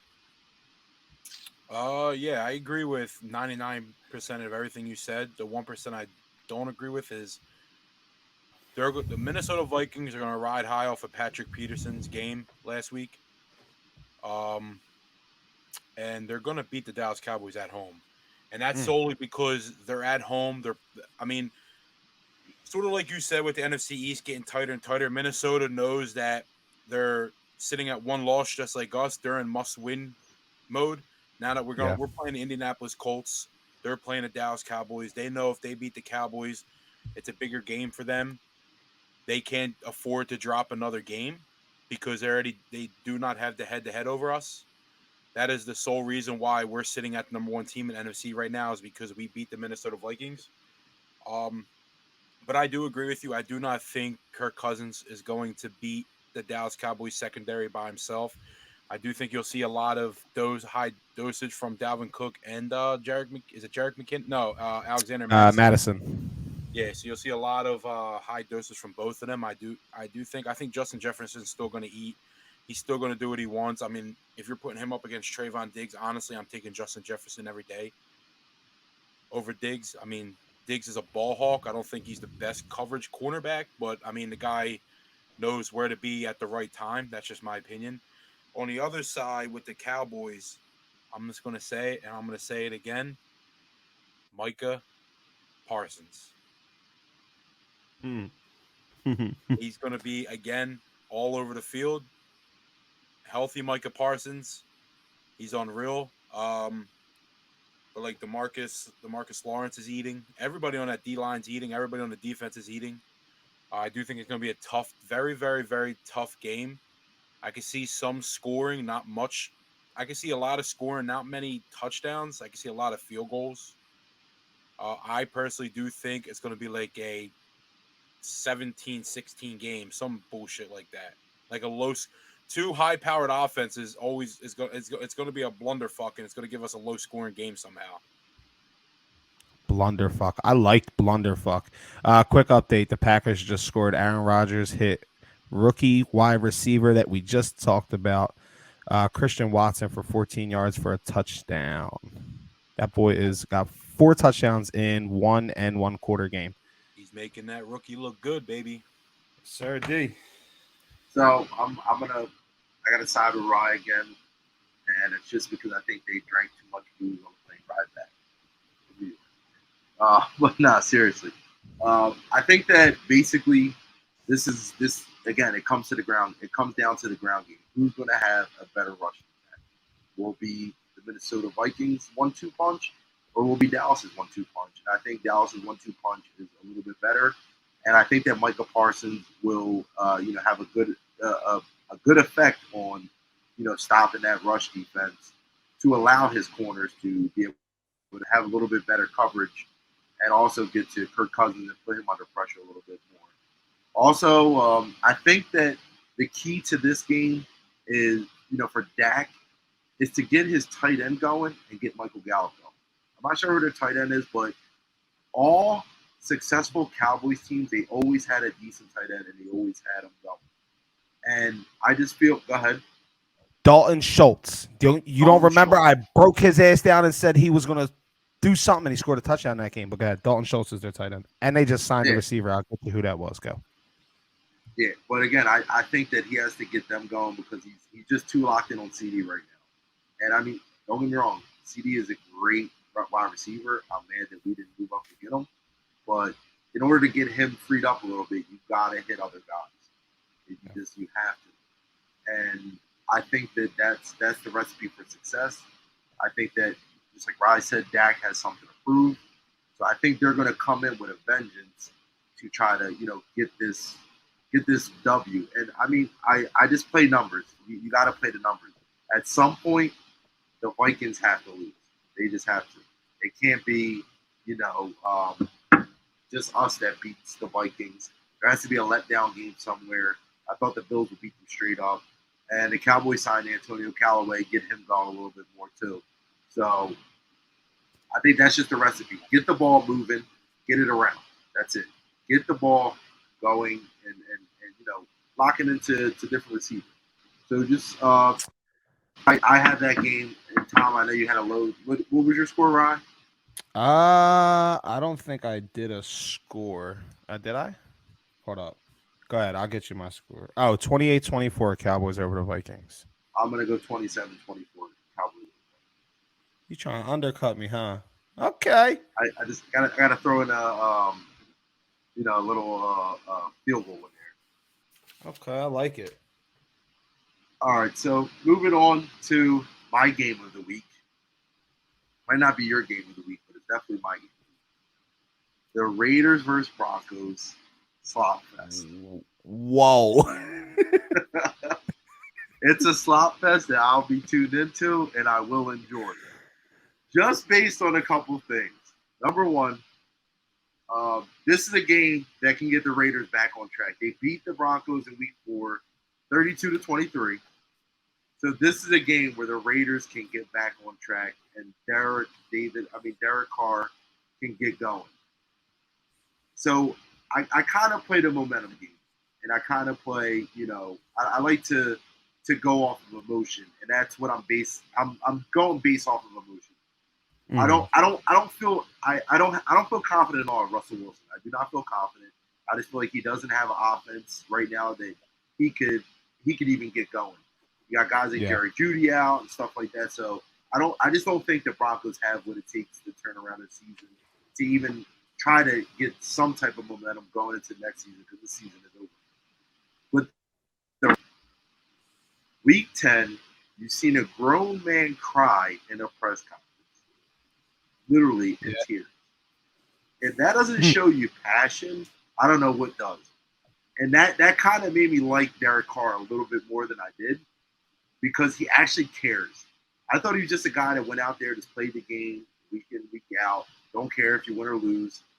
But literally, he went out there and just so emotional because he wants to win, and he feels like he has what it takes to win. Mm-hmm. So then you have we talked a little bit about who's on the hot seat, and I swear they must listen to this podcast. This is a great podcast because I mentioned Josh McDaniels, and you said, "No, you don't think that he's kind of still young in the season." And what does Al Davis come out and say? Rome wasn't built overnight. Al got me on, or Mark, Al Davis, whatever Davis, he got me on the payroll. No. Al Davis right then. Yeah. I get them confused. I just know the one with the bad haircut. Yeah, they're both weird looking. Sorry, the one with Davis they have more money than I'll ever see in my life. But seriously, literally, he went and backed his quarterback, and I mean his coach, and basically said, he basically has a free pass this season. Then you have guys like Carr, and you have guys like Devontae Adams coming and pick. So I'm really interested to see, what comes out of this. Do they come out and they just ball out because they're playing for their coach now? Because I mean, Josh McDaniels, he's no slouch. He coached the Patriots for a long time. He's an offensive mind. I mean, I would put him up there with the Shanahans of the coaching world. He's still young in his head coaching tenure, but I think he has what it takes. I think he, everybody says, "Oh, Tom Brady," but he had those fast passes. Those, he kind of reinvented that type of offense, and I think the Raiders are going to blow the Broncos out this week, 35-13. Sheesh. This is a comeback game. All right, so I'm the one tagged of going next. I'm gonna argue. I'm about to argue. What in the world makes you think that the Raiders are about to put up 35? Who's gonna be the game? Who's gonna be the star for them? It's gonna be Devontae Adams. They got the best passing fucking the pass coverage, the best pass coverage defense in the league. Does Denver and Josh Jacobs, bro? Oh my God. I don't see. All right. So the Denver Broncos have a top 3 rated defense, right? Their pass defense is number 1 in the league, their pass coverage. Now they are weak in the rush defense, and their tackling is fucking piss poor. I will give you that. But that pass defense. Now Josh Jacobs, I agree. If they're gonna beat you, if they're going to beat the shit out of the Broncos, it's got to be through the air, and I don't know if they got what it takes. I think that they could put up a good half, like they did, maybe put up half of the game. But I don't know if they're going to beat up on that secondary that Denver has all night long. They already beat up on them. They put 32 on them. Okay, and this is the game where you got to show me that you could do it twice, because they've been. And that's when they had Chubb. That's when they had Chubb too. Now they have no Chubb. And what week was that? Week 4. Okay, so that was when the Raiders still thought they had a chance to do something. The Raiders are. But I'm solely going based off of emotion. I'm not saying that if this was the Raiders last week, if this was the Raiders going into, the Broncos were coming to play the Raiders last week, I wouldn't have that score that high. But I think that they, it's kind of like that camaraderie of brotherhood type thing. I think they're going to come out and show out for their coach. Just like when we get into the Colts game, the Colts did for Saturday. They did. So listen, the Raiders actually have the best offensive game this year versus the Broncos. I will give you that. They've held and that was Seattle. That was in Denver too. No, that was in Vegas. They're in Denver this. Right.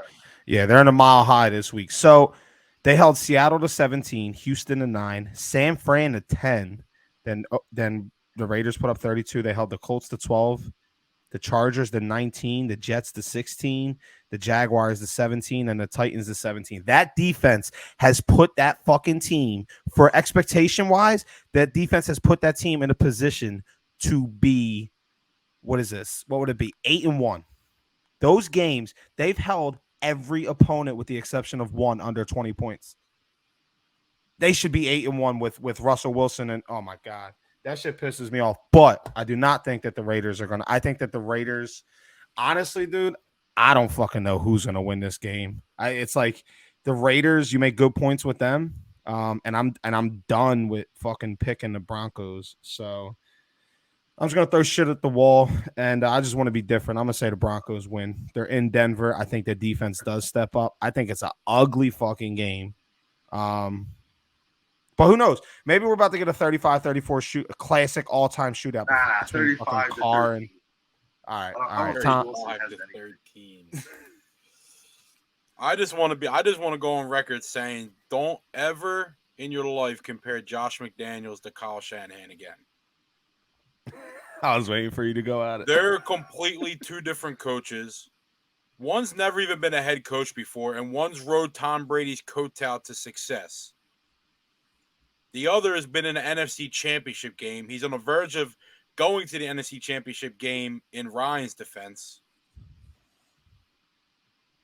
But to piggyback off of what Ryan said, listen, at this point, I hope it's a fucking tie. That's how pissed off these teams get me. I mean, Russell Wilson leaves Seattle to go to Denver. Everybody thinks Denver is going to be the team. They're going to be this hotshot team. And Russell Wilson has completely shit the bed. He's like, he's at the verge of embarrassing himself right now for wanting to leave Seattle the way he did and going to Denver. On the other hand, what have the Raiders? The Raiders have only proved us. I'm never gonna take the Raiders again. After losing to the Colts like that, and making me look like an idiot. Like, I mean, I make myself look like an idiot all the time. I don't need the fucking Raiders to make me look like an idiot neither. So I mean, I can see Devontae Adams having a good game because it's Devontae Adams. The only way is Derek Carr to throw him open, like you said. Pass Surtain's unreal. I'm assuming he's going to be the one covering Devontae Adams. I mean, I guess this game solely depends on what Josh Jacobs can do. And on the other hand, I mean, Melvin Gordon. I could be a running back for the Denver Broncos. It seems like right now. You are faced. They have they don't have a running back. So you're solely depending on Russell Wilson throwing the ball probably another 30 plus times tomorrow Sunday. So he can't even say right on right anymore. He's totally done. He's exasperated. And Tom, you're right. I can't compare Josh McDaniels to Shanahan. You're right. Shanahan blew 2 Super Bowls. McDaniels I was waiting. Listen. He's been there though. So is Josh McDaniels, but not as a head coach. Okay. So he's been there on the coattails, you like to say, of Tom Brady. Yeah. What has Josh Daniels done without Brady? Josh Daniels? I don't know who the fuck that is. Josh McDaniels. What has he done without Brady?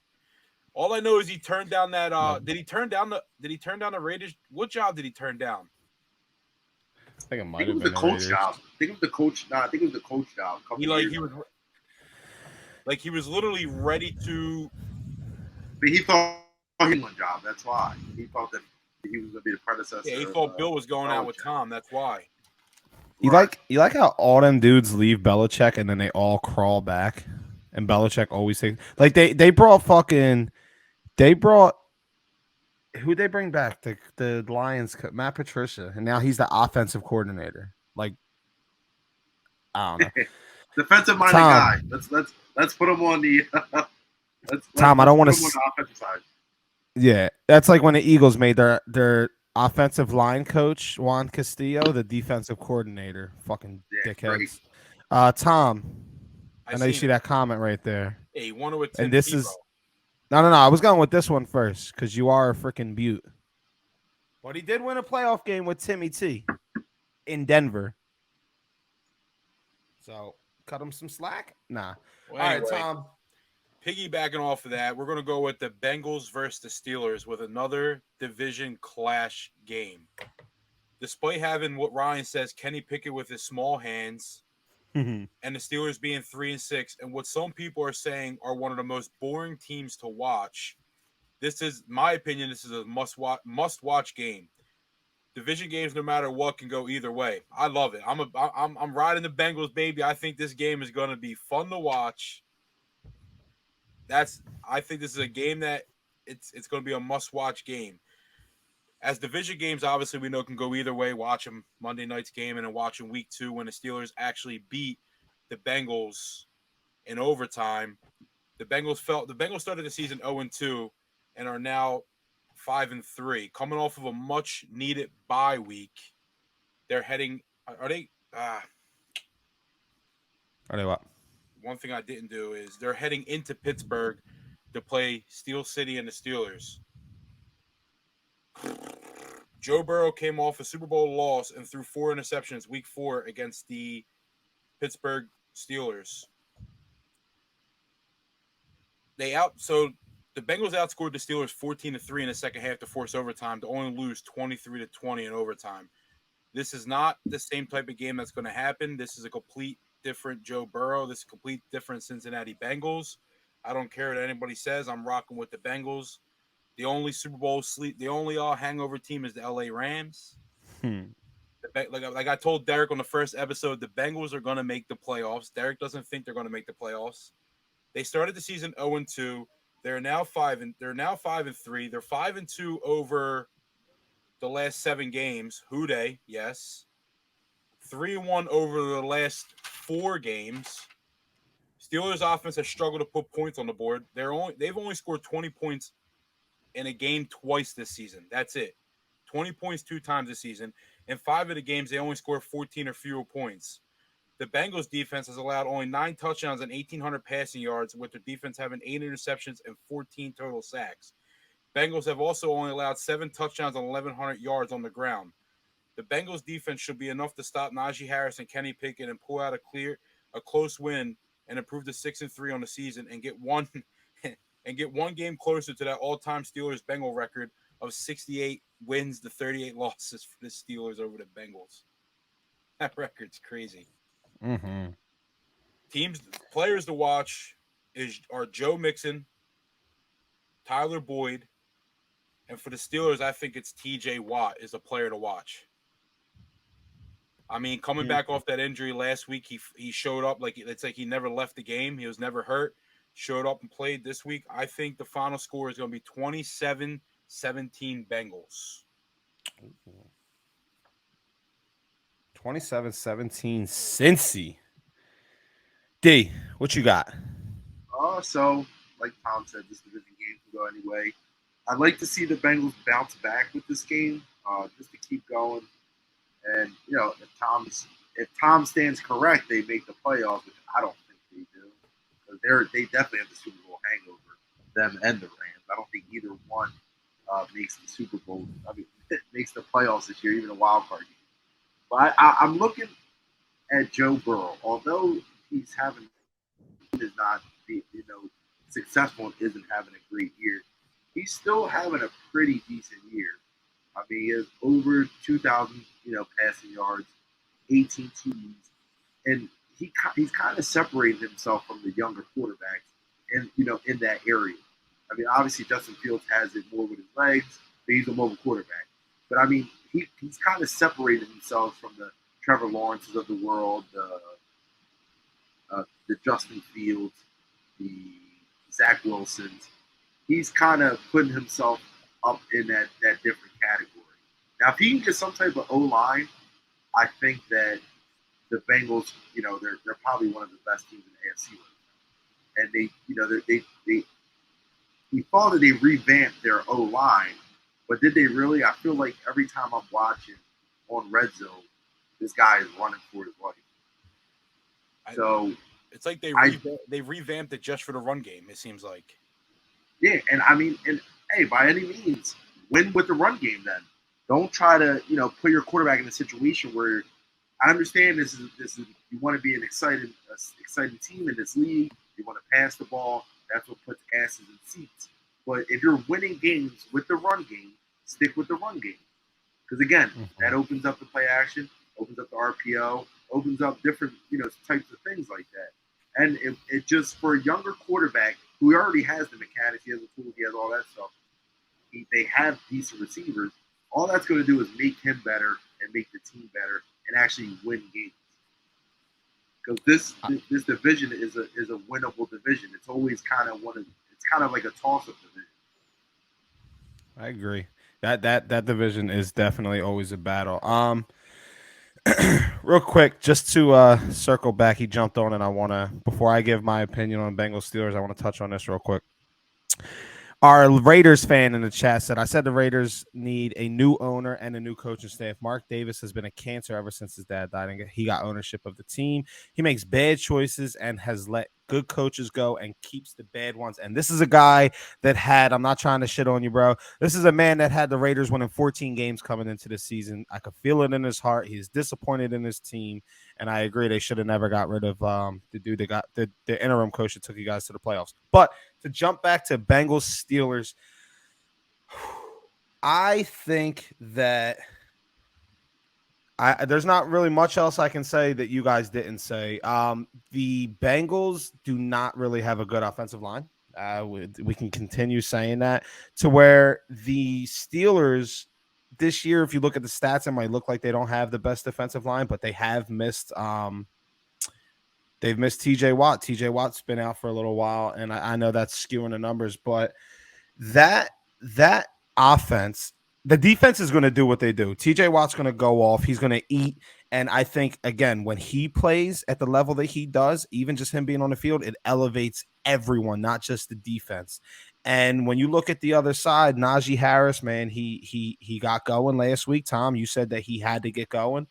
We highlighted it. We talked about how he just really was kind of ineffective for them, right? He wasn't really doing too much. He was at like 3.7 or something yards per carry. Look, Cincinnati has a weak rush defense.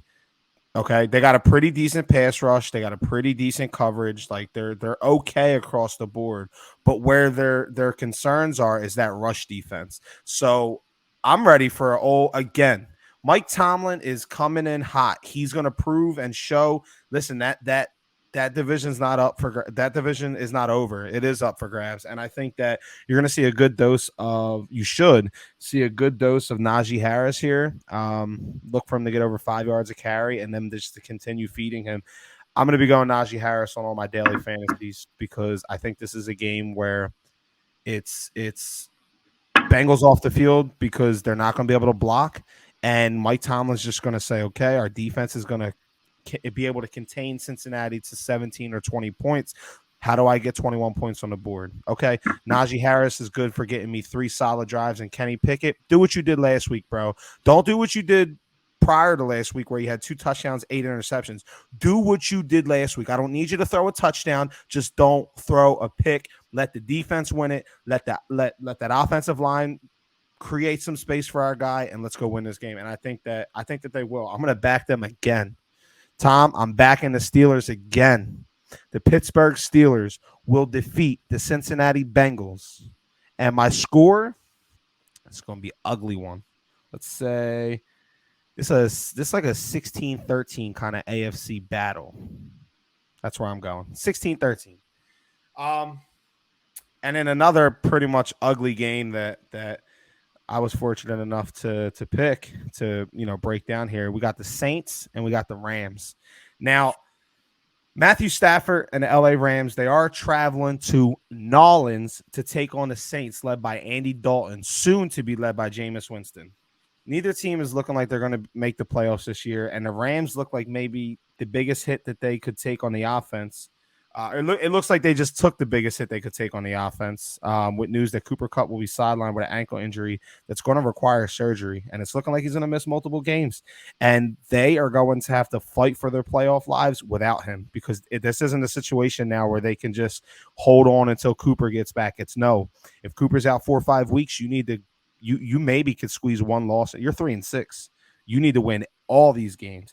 And I think that's honestly, if they're going to make a run, I think that's what this team needs right now. And it's crazy to say, all right, eliminate Cooper Kupp, and that's exactly what the Rams need. But the reason why I do think that it could work for them is because all you hear is Matt Stafford maybe, being too in love with Cooper Kupp, and sometimes it seems like Kupp is the only receiver that Stafford has eyes for, and now he's going to be forced to kind of get those other guys, involved in the game without Kupp being there, and they're sitting at the very bottom of the NFC West. So if they're able to, they got nothing to lose. They're rated below the Cardinals in the standings. He doesn't have Cooper Kupp. He now has to use Allen Robinson.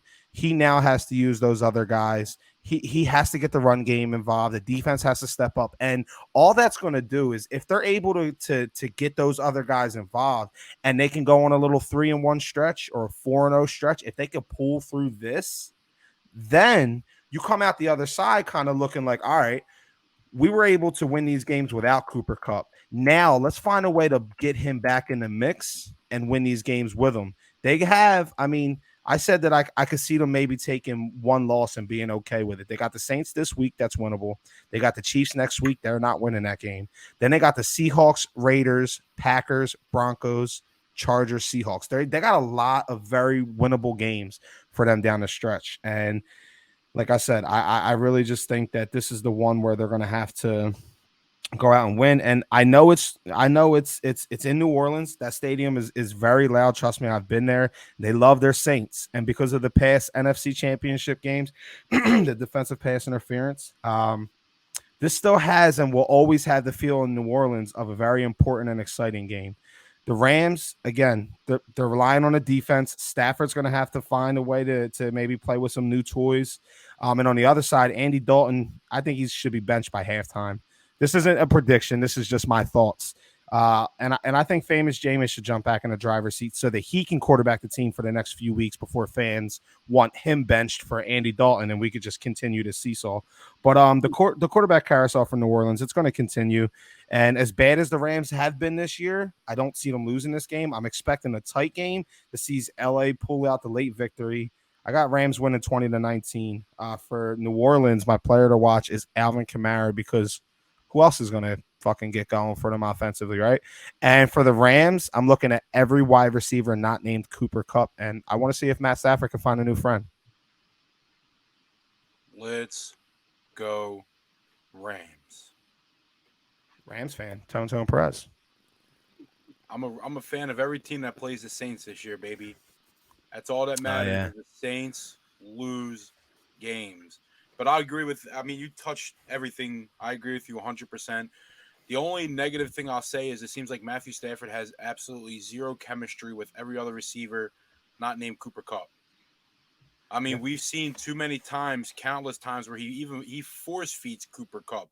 Cooper Kupp could be triple teamed and he's still throwing him the ball. It's like, I don't know if he doesn't have any faith in Allen Robinson, Van Jefferson, the Skowinick kid, the little white kid. I don't know. But I just don't know how much Matthew Stafford is going to be able to do with guys like I just mentioned. I am looking to see. I do think Van Jefferson has a decent game, only because Allen Robinson is going to be seeing all the coverage now that Cooper Kupp was seeing, and we obviously know Allen Robinson ain't no Cooper Kupp. So, but I agree with you. I think it's going to be a low-scoring, disgusting game. Rams somehow pull it out. Any team that's playing against Andy Dalton has a team. I don't give a shit if it's the Houston Texans. They will have a chance to win the game when you got Andy Dalton at the helm. And like you said, Andy can't get Olave the ball. It's going to come down to Alvin Kamara. I do think it's going to be like a 19-17 type game. I think the Rams win on like a late field goal. Okay. I think that this is a new segment that we should open. Shit game of the week. So I would definitely stamp this game as the shit game of the week. I'm just not interested in it at all. Just the Rams being putrid and the Saints can't figure it out. If we want to call it the shit game, the toilet bowl, whatever, every week, let's just stamp one. This is the all right. This is the toilet bowl game of the week. Okay, I'm with it. Presenting the toilet bowl game of the week: New Orleans Saints versus the Los Angeles Rams. Go ahead, Dave. But just like you said, the only thing that the Saints have going for them is they have an okay defense. Other than that, they haven't been really getting Kamara involved. of course, they have a new playmate in Chris Olave, who's been, doing fairly well. But I feel like once they found him, it's kind of like screw Kamara, who has been taking you through seasons and seasons. So Yeah. I honestly think that this is going to be this game. Again, Ryan, I look for what can the Rams do without Cooper Kupp? That's what I'm looking for. Can their running backs get going? Can Cam Akers get going, or is it Henderson? Can either of those running backs get going? Can they get Alvin Kamara going? I feel like this is just going to be a defensive game, and it's going to come down to whose defense is better. I do see at some point maybe James getting in the game, Randy Dalton, if he's not doing well. Or maybe they're doing a carousel of quarterbacks. Maybe all three quarterbacks see the field this week. And, some funky-ass jumbo package or some type of package like that. But unfortunately, I want the Saints to lose, but I think the Saints are going to win, just predicated off of a better run game and just a better defense. And I got it around 21-13. Not bad. So I am not on board with the Saints winning. I don't think so. But hey, somebody's gonna be right. Somebody's gonna be wrong. D, what's our next game? So I'm just gonna jump into the next game. It's probably gonna be all of our favorite games of the week. It is the Eagles versus the Colts. And the reason why I'm doing this game is just to get a little bit more time for us to kind of discuss it, because we got to discuss the Eagles. They just time of possession last week was just horrific. I think it was 38 to 19 or 6, some crazy number along that line. But the time 40 of to possession, 20. Yep. yeah. And I literally said on a podcast for other teams to win these games, they got to keep, offenses like the Eagles, the Dolphins, the Chiefs, Bills. You got to keep them off the field. And what other better way than time of possession? And they ran the ball down our throats. They were even running the ball on 3rd and 4s and converting first down. Their run game was just crazy. But you have the Eagles. What better a game plan adjustment than to pick up 2 brick walls on that line? I mean, even if they don't have their full potential gas that they used to have, there's still 2 big ass bodies that can clog that middle, because we were getting butt raped in that middle. I'm not sure if I can say that, but we were getting right in the holes. We were getting it right in the holes. They were going down any gap, A gap, B gap, whatever gaps. They were going down every one. And I mean, it doesn't seem like this is a critical game, but it is to me, at least, because you got a team who's riding off the high of Saturday winning on Sunday, and is that going to translate into this week? They have JT, who got going last week. Can he get going again this week? Can our defense step up to stop the rushing attack? Because if we stop that rushing attack, I don't feel confident that Matt Ryan, he's just a shell of his old self. I don't think he can really get going to beat us in the air. Now, do I think they can beat us on the ground? If our defense played the way they did last week, they definitely will. And that was the one thing we were predicated on. I think we had the 3rd rushing defense, maybe even lower than that, going into last week. And we let Taylor Heineke and Brian Robinson just go off on us. So I think this week is a critical week. This is kind of like you're bleeding. Stop the bleeding right now before it becomes hemorrhaging. That's what this week is for. And I think the Eagles are coming to actually, this week they'll run the ball. I think the time of possession will be much even, more even. And I think that Jalen Hurts because aside from everything, Jalen Hurts still had a pretty good game. He didn't throw for crazy yardage, but I think he had 2 touchdowns, 1 rushing touchdown, something like that. So he's still balling. To me, he's still in that, he doesn't have as many yards, but I mean, he's our go-to guy. We go to him on a goal line. He's just that guy. Him to come back. I expect our run game to get going. I expect our defense to really step up. And I like Jeff Saturday and everything, but you ain't winning this Sunday. Saturday ain't winning on Sunday, and the Eagles are gonna win 28-20. I would love that. Now, the conversation based around Jalen Hurts, I think Jalen Hurts was robbed of a really good game. I think he was robbed, and I'm talking purely on the Quez mistake, the Dallas Goedert fumble, and the AJ Brown drop that turned into an interception. Now I know that's a tough play. I'm not giving no fucking hate to AJ Brown, but that was a dime that the defender misplayed and it went through his hands and it literally showed. There was a meme I seen where it's like, this is what I think it might have been Dak's picks. This is what Dak's picks looks like, and it's a defender catching it right here. And then it was like, this is what Jalen Hurts picks looks like, and it's AJ Brown's hands looking like he made a catch, and the other defender's arms are all the way out the picture, and you're like, how the fuck does that turn into a pick? I think that the Eagles it was one of those games where it was just like everything went against them, and that was the game we had the year we won the Super Bowl. We had in week 2 against Kansas City. It was a close game. Nobody really thought we were going to beat Kansas City because Kansas City was just a juggernaut really at the time. That was Alex Smith. I think that was the year, either the year after or the year that they battled the Colts in that overtime shootout with Andrew Luck. Yeah.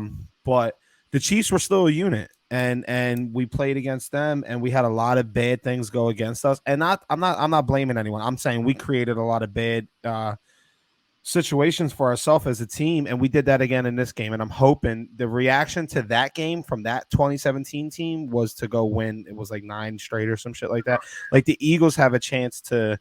Their schedule is still. I mean, let's be real. Their schedule is still kind of cake. The 2 teams playing on Thursday Night Football right now, they're going to be our next 2. I'm pretty sure they're our next 2 opponents after we get through the Colts. They are.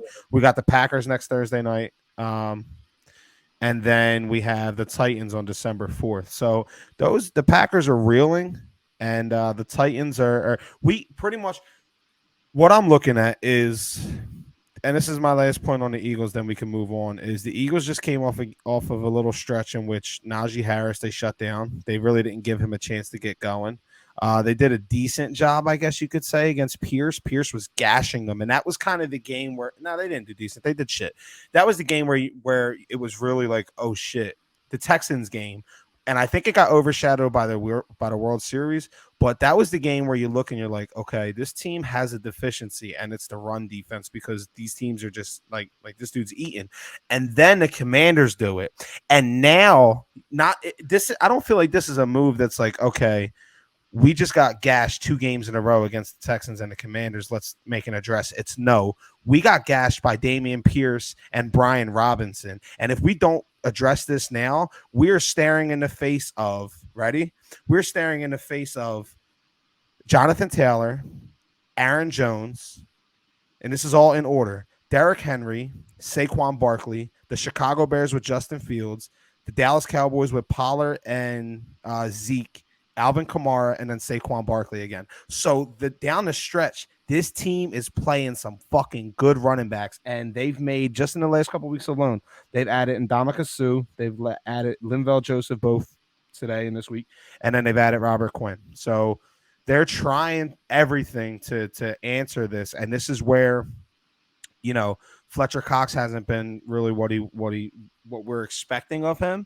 Jordan Davis is hurt, and all we've been doing all year is complimenting the linebackers, and we really do need to. Those linebackers, they got to show up. I got the Eagles winning this one. I think that they will bottle up JPT as much as you can, maybe less than 150 yards. Let's go Eagles. Let's go Eagles 31. Let's go Colts 26. Mike, my boy Mike in the comments, I appreciate it. Love the pod. Y'all keep it up. So proud. And he starts with the yellow Steelers heart. I like that. And he got the purple Lakers heart in there. Tom, Eagles, Colts. Just before you start, Tom, the only thing that discouraged me too, from this game is the deep ball for Jalen. Like, because he's just starting to come along with trusting his receivers, getting that deep ball going. And then you have A.J. Brown, who, again, it was a tough play, but it was a catchable ball. And then you have Quez Watkins, who catches the ball and just, doesn't secure the ball while getting up and fumbles. So now we got to think, in Jalen's mind, what is he kind of thinking in terms of that deep ball? Are we still going to trust our receivers to, get the long ball going, or kind of regress from that? Yeah. Yeah, so I agree. I'm going to keep this short and brief because there's not much to say because you all already said everything. All I'm going to say is Nick better get his head out of his ass and run the fucking ball. Jalen Hurts was the only player to show up 100% in the game Monday night. Eagles win. And the Eagles know they have to win because now after this game, we're going to be playing an Aaron Jones and a Green Bay Packers team with 10 days rest. Yep. So they're going to be coming to the link for a Sunday night game off of 10 days rest, getting healthy, getting ready, and that's not going to be an easy game. So, I mean, the Birds got to make a statement this game after playing like that and losing against Washington. I want to see me and Derrick said we're going to see 4 quarters against Washington. We didn't even see fucking 1 quarter, it seemed like. Yeah. And this is a game that against a team like you keep saying with these bounce back games. I'm not saying that the Eagles have to bounce back from anything crazy, but they have to bounce back from that horrible game Monday night. And if any team that they're going to bounce back with the remaining of the season right now, it's this team right here against the Indianapolis Colts. And I'm with you guys. I do think it's a double-digit win. I think it's like a 30-20 game. With Jake Elliott actually making a couple field goals for Ryan's fantasy team, by the way. Yeah, I'm playing another fucking Flynn. It's like I can't get away from these Flynns. I played Richie. I played you. I played Tim. It's like, what the hell? Get me away from these fucking Flynns. All right. Tom, what's our next game, bro? Yeah, so this is the Panthers versus the Ravens. I'm going to keep this short. Again, I'm going to keep this brief. This is a fucking terrible game to watch. Listen, Ravens are coming off a much-needed bye week so they can get a couple guys healthy. Panthers are coming off a nice 10-day rest where they beat the Atlanta Falcons 25-15. Good call on that, Derrick, by the way. The key for the Panthers' success is to run the ball with Deonta Foreman. Just run the rock. Keep Lamar off the field, but unfortunately, I don't think that's going to happen this game. The Panthers are going up against the NFL's third-ranked defense against the run, only allowing 92 rushing yards a game. With Mark Andrews back and how explosive Lamar is playing, they're going to be too much for P.J. Walker and the Panthers. It's going to be a long day for Carolina, and the Ravens are going to stay hot at home and win the game big. The Ravens are going to win this game 37-17. And there's only 2 players to watch out for, and that's Mark Andrews and Lamar Jackson. I don't know if there's nobody to watch on the Panthers. I think that there absolutely is somebody to watch on the Panthers, but D, go ahead, bro. So again, I just think this is a slop fest of a game. I think these are money games. These are nothing but money games for my man Lamar Jackson, who I've been vouching for from the beginning of the season. These are games that you beat up on teams like this so bad that the Ravens they're just putting their heads down because they're thinking, shit, we should have paid this guy in the beginning of the season. And now he may be playing, in my opinion, his future team. I think Lamar fits in, with a Panthers or, a team in NFC South, the Saints, the Falcons. I think that he will fit in any of those teams. So it would be nice to see him just ball out on his team just to get his checkbook each day higher and higher. And now he has Deshaun Jackson, who's probably not what he used to be, but he's still a weapon. And maybe he can get that passing game going. So I don't have much on this game. Even though I did pick the Panthers last week, but I got to stay away from them this week. They're on 4-way, and the Ravens are 2-2 at home. And this is a game where the Ravens can start to build that momentum and start to see their name change in the standings going forward. So I got the Ravens winning. I would say about 21-10. Or give me 23-10. 23-10. If you went 23-10, you would be be spot on to rotoballer.com's recommended against the spread betting pick. Don't ask me why I know that, but it's minus 12.5. I do think that the Ravens are going to absolutely fucking smash the Panthers. I do think there's a player to watch for them though, and that player is my guy Deontay Foreman. Tom, don't fucking shake your head, bro. He's getting bottled up. He doesn't get bottled up. He is a monster, and he's gonna keep fucking chugging this week, and he's gonna help me beat a Flynn because I need to beat a Flynn in fantasy. But yeah, I got the Ravens. I'll say let's go. I think the Ravens have a big game. It's like one of those 38s. This is where Lamar goes and puts up 5 touchdowns, and Justin Tucker hits a 60-yard field goal. 38-17. I'll go 38-21. No, 24, somewhere around there. A fucking lot to a little is what I'm going to go. And then I'm going to go right into the Eagles' last 2 opponents because they fucking have both kind of hurt my heart in their own little way, one more than the other. But we got the Commanders and the Texans. And the one that hurt my heart a little bit more is the team that ended the win streak of the last remaining undefeated team in the league. The Commanders coming into this game flying high after they declawed our beloved Birds on Monday Night Football to improve to their own to improve to a 5-5 record.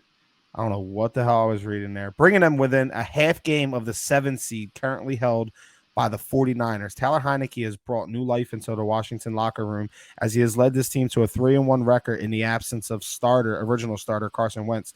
And he's going to keep the starting job even with Carson being cleared to return to action this week. And I think it's safe to say that as long as he don't like massively fuck this up, it's his team for the rest of the season, and I think he deserves it. Not only does he deserve that, but he deserves a swift kick to the dick, and I'll tell you why.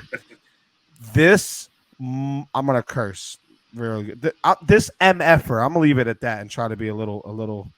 This motherfucker, man, that celebration that he had on the roughing the passer call in real time, bro. I thought this dude flopped. But then slowed down. I agree that even though it was a weak call, it was the right call to make on BG.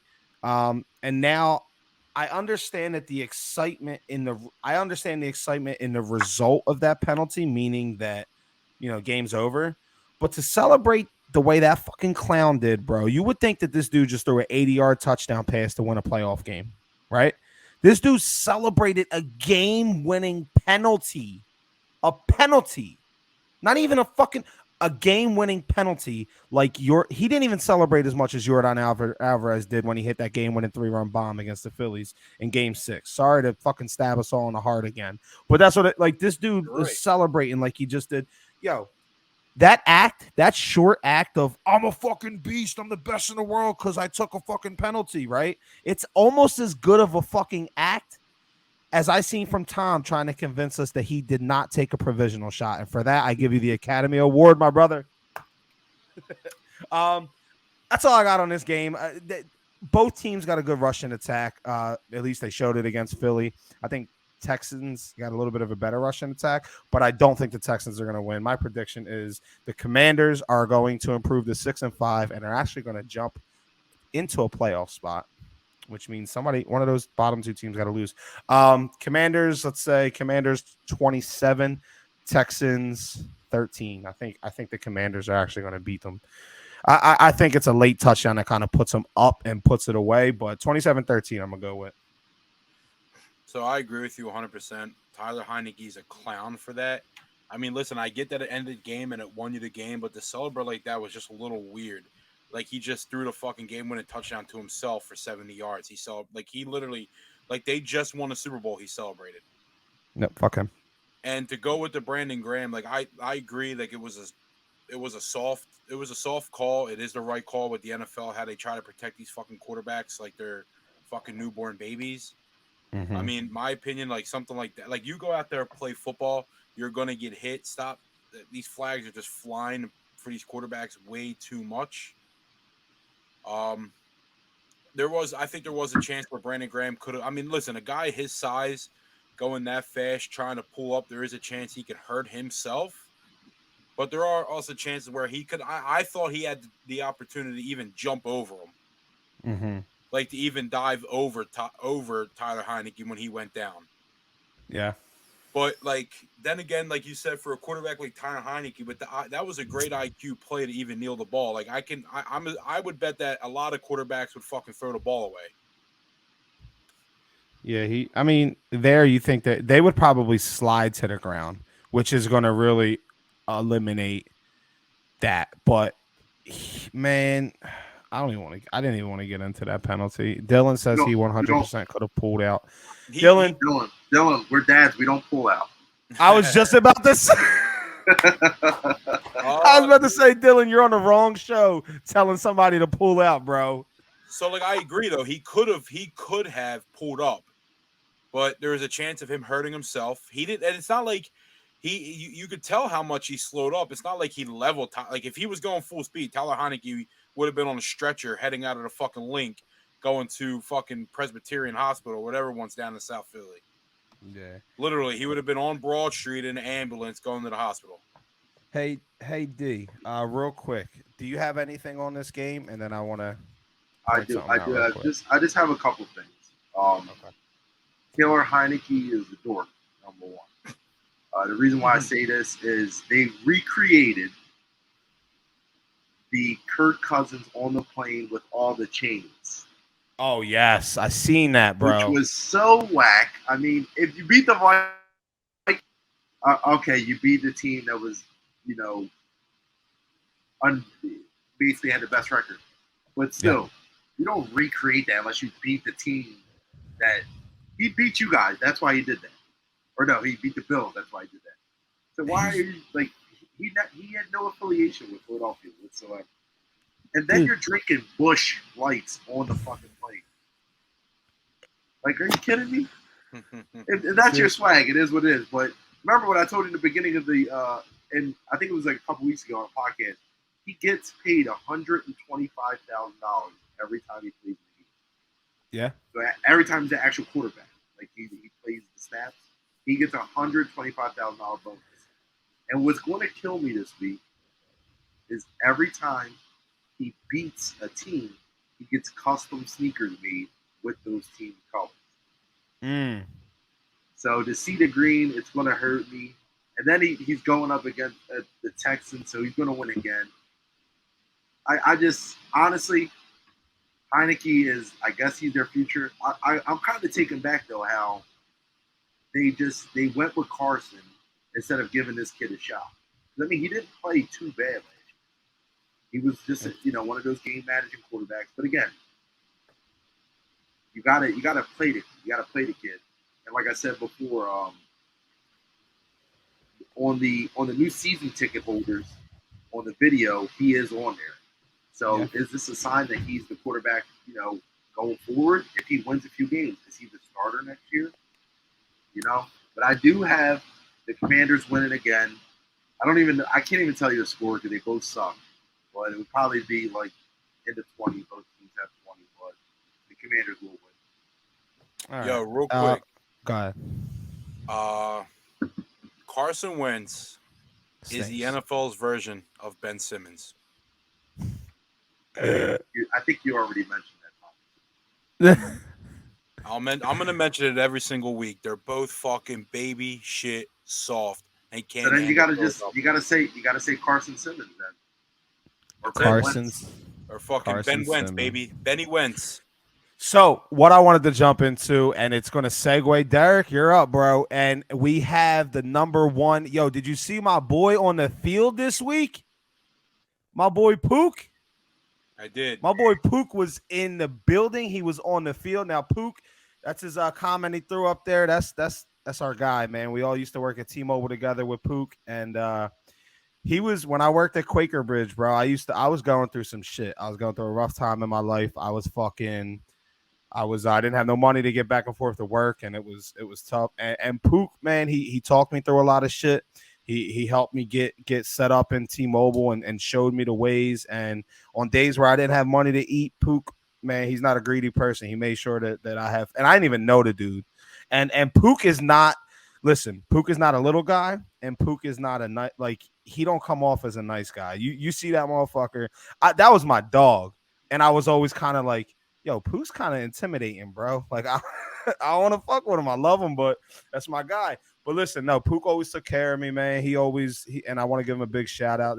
He's in here, and it's gonna segue right into his beloved Giants. D, what do you got on the Giants game? Yeah, shout out to my OG Poop, but he ain't gonna like me this week because like I said before, I don't believe in trap games. I don't, but I think this is a trap game for the Giants. And the reason why I'm saying this is because you got two coaches, in my opinion, who are the same guy. You got Brian DeBoer and you got Dan Campbell, and they're culture guys. So they're the guys that get the team riled up. They grab them by the helmet. They do all that. And the Lions actually, if you look at how the Lions played in their first game of the season against the Eagles, you thought that they would have a better record than they have right now. But again, we had their quarterback who's been holding them back forever, who's been holding them back, Jared Goff. But then you look on the Giants side, and you got to think, when is Saquon going to slow down? Is this the week? Is next week the week? Because I understand the guy has tree trunks for legs, but at some point, he's got to slow down. And the Lions, I think this is a game that they could sneak by and beat the Giants because I don't believe in Danny Dimes. And I think that there is predicated on the type of defense that they have. But I just think this week, I think the Lions are going to beat the Giants. So Pook said they got the better defense, and he's guaranteeing that they hold the Lions to under 20. Now, Detroit, we've talked about this. Detroit is a pretty explosive offense. There are issues on the defense. Is there a chance that they hold Detroit under 20, D? There's no way that they hold Detroit over 20. I'm saying Amon Ra is going to have, or Amon Ra, however you want to say his name, he's going to have 2 touchdowns this week. What about this one? What about this comment? I mean, again, like I said, Barkley is a horse. I mean, I would put him and Derrick Henry in that like freak body type Russian attack guys. Mm-hmm. No, I mean, I wouldn't be surprised if Barkley has 200 yards this game, or he has 100 yards. Because in my opinion, they're kind of running him into the ground. I feel like they're doing what the Cowboys did to Zeke, just constantly running him, and then he just runs out of gas at the end of the season. And this is where injuries come in. And again, I would never pray for guys to get injured, but this is why Barkley has been so injury-ridden, because they're rushing him 30 times a game. And listen, if he was on my team, I would do the same exact thing, because just like I said, I think rushing attacks wins games and time of possession wins. Yeah. So I think that this game is so hard to call. I'll be honest, because as much as I don't trust, and I don't trust in Danny Dimes, I definitely don't fucking trust Jared Goff. When you look at the 2 running backs, I like DeAndre Swift, but he just don't get Detroit don't fully commit to him. And Saquon is. There's one thing I hate about Saquon. It's that he's on the Giants. Outside of that, bro, I love Saquon. Just like Josh is one of my favorite fucking quarterbacks. Saquon's one of my favorite running backs. I just hate that he's on the Giants. I think that the Giants have a very tough task ahead of them. It's tough to call this game for real because the Giants do have the better defense, and Detroit. Yeah, I mean their defense is like smoke and mirrors though. They're like probably only a couple spots away from each other. Yeah, I could get some stats on that.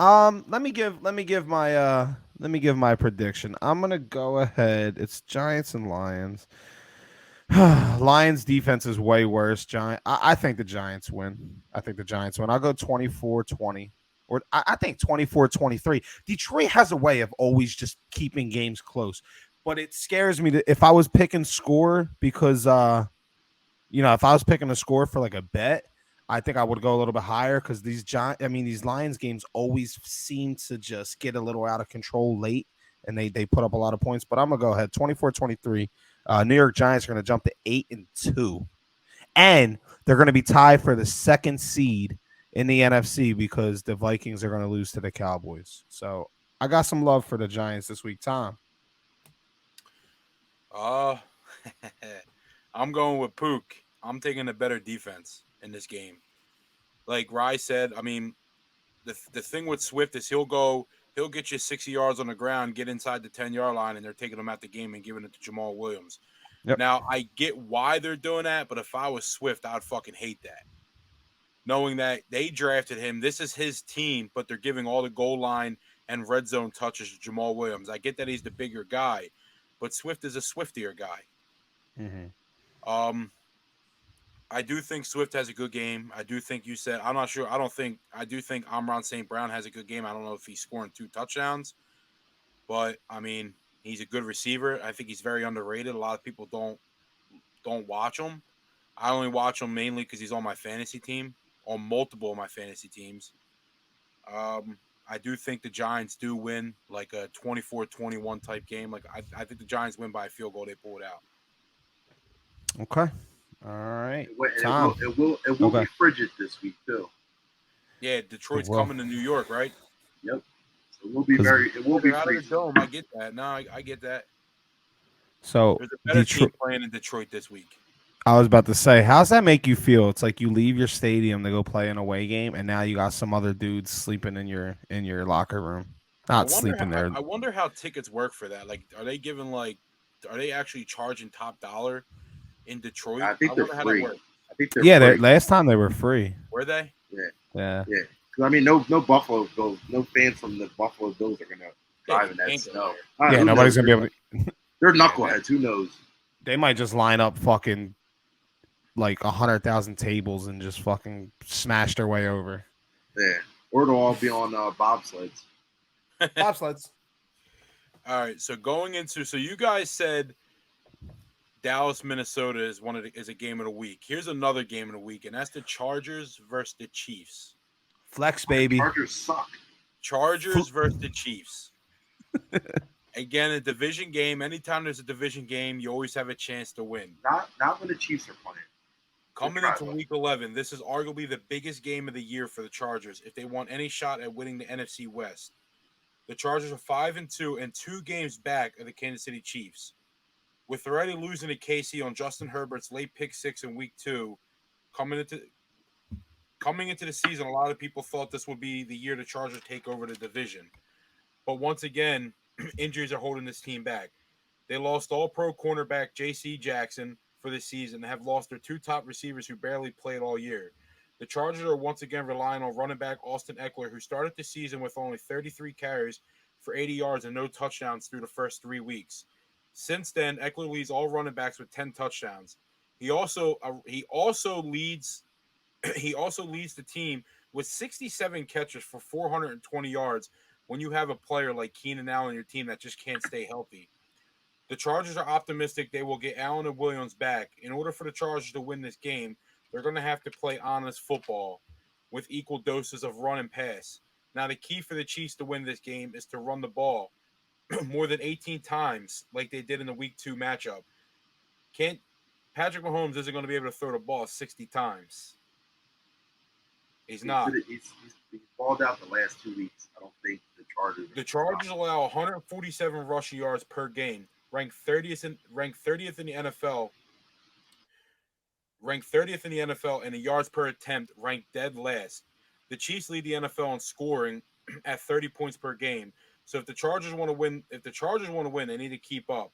With that being said, the Chiefs do enough to pull out another close divisional game against the Chargers, winning 30-27.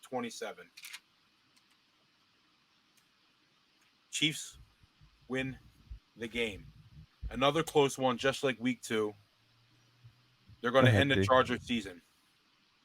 Ooh. I got the Chiefs winning 31-22. And I think Patty Mahomes continues to do what he does. I think if Kadarius Toney gets going a little bit more, he'll know more of the playbook. We'll be able to I think Kadarius is going to be the jet sweep guy. I think he's going to be one of those guys. So I think he gets going this week. And I just think they ball out this week. I think the Chargers are just done, not making the playoffs. Done. Listen, I hope the Chargers win this game.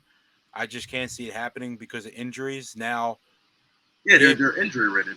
If Keenan Allen and Mike Williams, they're back at practice. If somehow Keenan Allen and Mike Williams do play this game, the Chargers have a very good shot at winning this game. But they probably won't be 100%. Even a 50% Keenan Allen's better than Josh Palmer. Yo, what is with the Josh Palmer slander, bro? He does see 9 targets a game though. Bro, what is it that you don't like about this dude? Ever since that fucking ball hit his hands, and it was a fucking interception for Justin Herbert. I hate him. Bro, 9 catches. That lost me a fantasy game. Oh, so this is fantasy. Okay. So I think that you are wrapped up in a fantasy because you said that if the Chargers lose, or you said that the Chiefs are going to end the Chargers season. Are you saying that? And Pook, thank you, Joshua Palmer is decent. You think that if they lose this game, their season's over? I don't think they're going to make a wild card. I don't think so. So I think the only way they make the playoffs is win the division. You have you're talking about the AFC East, who have all 3 wild card teams wrapped up. And you talk. Go ahead. Go ahead.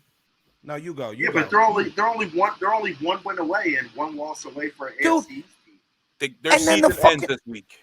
Bro, there's still 7 games left. Dog, the Jets are the Jets. I know that they're a nice fucking story right now, but the Jets are the Jets. And the Patriots, we just talked about their fucking quarterbacks, in which you agreed that you don't like either of them. So yeah, but the Jets head coach said he's taking names right, so watch your mouth. Fuck who? Robert Saleh? That dude is all ripped, right? Nick Sirianni was about to beat shit down his leg in that game. He was scared of South Philly Nick. Fuck out of here. The Chargers can't stay healthy, and even with Keenan Allen back, they're not going to be able to stay healthy enough to win more games than they need. So they're currently got the same record as the 7 seed with the Patriots. So even if they were to drop this game, they would fall a game, at worst, a game back. Now, the teams below them are the Broncos and the Raiders. They're not going to catch them. The next 2 teams that could challenge them or the Patriots is going to be the Bengals at 5-4 and the Colts at 4-5. So even at 5-5, they're sitting comfortably in the 8 or 9 slot, only 1 game behind the 7 slot. And you can't. I don't think you could fucking put them out. Now this is your squad. I'll let you do. Leave the Jets out of this. I'll let you do whatever you want with your team, bro. But to count them out at 5-5, like. You're quitting on your Chargers like that, Tom? That's crazy. I don't know. All right, so I have the Chiefs. I'm not going Chargers. All that being said, I'm not going Chargers. All right, so last week our power rankings were pretty telling. And I just want to jump right into it this week. Last week, we'll all start at number 10, and we'll all go, and then we'll finish out through 1. Last week, I had the New York Jets at number 10. This week, they didn't do anything wrong to me. Sorry, Dylan, but they fall out of the top 10. And I'm actually sliding the 49ers into that 10th spot. And the reason why I'm sliding that 49ers in is because I said if they were to win another game that they would be in my top 5. And unfortunately, I can't bounce the Ravens, and I can't bounce the Giants. So Jets got to go. Who do you Who do you got at number? Who did you have number 10 last week, and who do you got now? Who?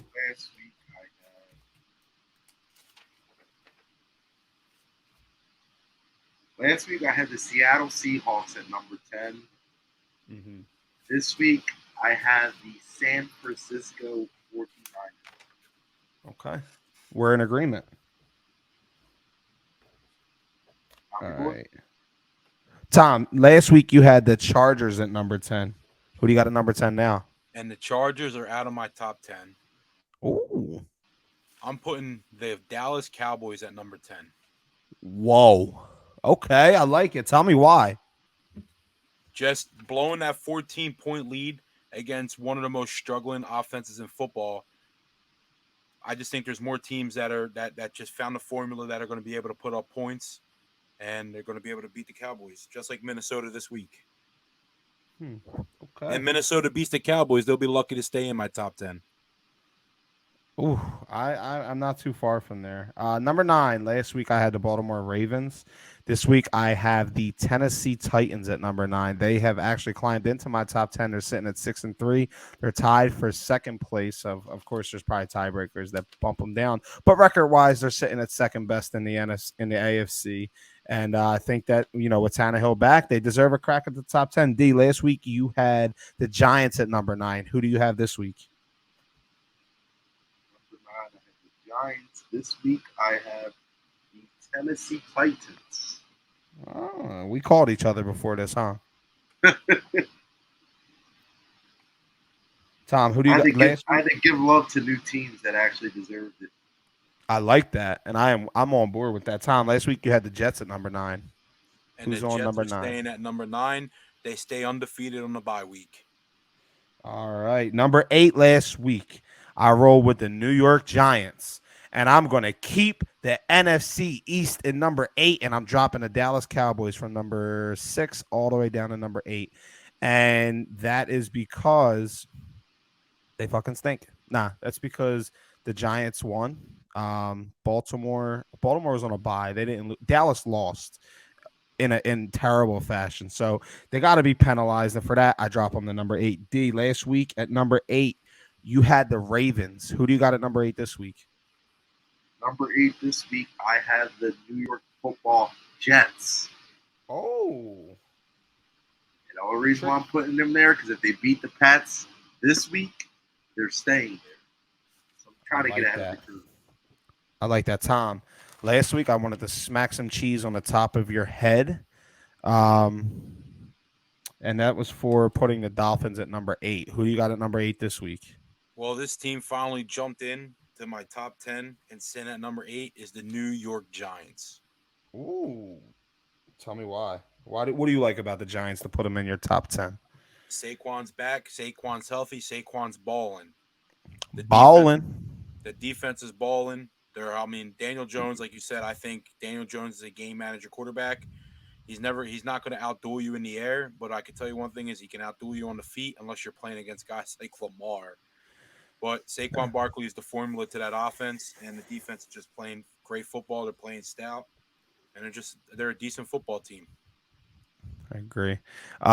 Brad is in the comments. He said, the Giants above the 49ers? LOL. Then the Niner would be favored by at least 5 in New York. Okay, so Brad, I am very high on the 49ers. I have them in the NFC Championship since about 2 weeks ago is when I jumped on board. But the reality of the whole situation here is the New York Football Giants are 7-2. And your 49ers are 5-4, and one of those losses was an 11. I think it was an 11-10 ugly slop fest to who did they lose to? They lost to what the fuck was the Broncos? They lost 11-10 to the Broncos. They lost 19-10 to the Bears. Right? They beat the Seahawks. They beat the Rams. They beat the Panthers. They lost to the Falcons. They lost to the Chiefs. They beat the Rams. They beat bums. That 11-10 game against the Broncos, is that with Trey Lance? Might have been. Yeah, week 3. Well, regardless, it's their team, and Trey Lance. No, I'm with you. I agree. I'm just saying. I think it would have been a different. Who the fuck knows? Jimmy G ain't nothing special, but. Now, this is where I would love my boy J.O.B. here instead of Brad because he gives me more shit about, I hear more shit from him about the schedule. And when you look at the Niners schedule, bro, it's the teams that they lost to, they got some ugly fucking losses. And the teams that they beat, the most impressive win was against the Chargers. And I feel like they almost fucking threw that. They put themselves in a position to throw that game away with those late decisions. But regardless, they are a 5-4 team. They are trending in the right direction. I am very high on them, but I am just taking it as I cannot take a 5-4 team and stick them above a 7-2 team in my power rankings, and you can't make me do it. Number 7, Last week I had the Seattle Seahawks, and the Seattle Seahawks are fucking gone. They are out of my top 10, and I don't see them. As much nice things as I had to say about the Seattle Seahawks, they are gone out of my top 10 power rankings, and I don't see them returning. I will slide the Baltimore Ravens from number 9 up to number 7. I think Baltimore is a sleeper in the AFC. I don't think they're going to go to the Super Bowl because they don't have the weapons around them. But I do think I do think Baltimore's a pick. Hey, Brad, real quick before I jump over to these guys, number 7 picks. Your loss to the Falcons. We had 9 out of 11 starting defenders out. When Carson Wentz, and I will always go back to this because he's a part of your fan base. The shit I had to listen to about Carson Wentz when he was throwing to Greg Ward and fucking Richard Rodgers from your boy. Yeah, I don't give a damn about your fucking starters. I don't give a fuck. You lost the games that were put in front of you. There's a reason why they have the 4th highest odds in Vegas to win the Super Bowl. Again, future odds, I'm with you. That's a good bet, right? But right now, they need to prove it still. It's not about what looks good on paper. It's about what you do on the field. And you guys are trending in the right direction. And you are 1 win away from me putting you up a couple more spots. But until then, you got to be patient. Number 7 last week, Derrick, you had the New York Football Jets, who you moved up, or you moved back this week. Who do you got at number 7 this week? The New York Football Giants. Oh. And the reason why is just I won't put them in the top 5 even if they have better records than some other teams until they win like a real game. Okay. I like that. Tom, you had the Ravens at number 7 last week. Who do you got there now? The Baltimore Ravens. All right, they stay still. Yep. No movement. You did say that. And I guess that's because of the bye week. Yeah, I didn't move. I'm not gonna move. I'm not move the Jets or the Ravens. All right. So number 6 last week, I was showing love and respect to those Dallas Cowboys, but they have dropped down to 8, and they have swapped. The Giants go from 8 to 6. So this week, I have the Giants at number 6 again. The record speaks for itself. Like I can't justify putting Philly at the top spot, which I have them at, with their schedule, and then turn around and say, well, the Giants haven't played anybody. So the Giants are 7-2. They're a potential landing spot for Odell. Barkley is doing his fucking thing, and the defense the defense can be a little bit better, but they've been solid. I think that the Giants are still a team that I'm very unsure of. If I had to bet my house, I'm not probably going to bet it on the Giants. But for now, they're number 6 in my power rankings. D, last week you had the Dolphins at 6. Who do you got there now? I have the Baltimore Ravens. Nice. Okay. Ravens getting a little bit of love moving up for you. Tom, you had the 49ers ranked 6th last week. Ooh. Over the Dolphins? Over the Dolphins. Two things I want to say is out of what Brad Davis said about missing 9 of the 11 starters against the Falcons. They, in fact, were only missing 5 starting defensive players instead of 9. So I don't know where he's getting his stats. Arik Armstead, Nick Bosa, Javon Kinlaw, Emmanuel Mosley, Jimmy Ward, Emmanuel Mosley, Javon Kinlaw, Nick Bosa, and Arik Armstead are the 5 players that did not play in week 6 against week 5 against week 6 against the Atlanta Falcons. But with that being said, I'm going to keep the 49ers. Ooh. I don't care if they lost 6 during the game. You said that they were missing 9 of their 11 starters. They in fact were only missing 5 of their 11 starters. Injuries happen every day, B. Dallas Goedert got hurt, B. On a face mask that wasn't called, B. All right.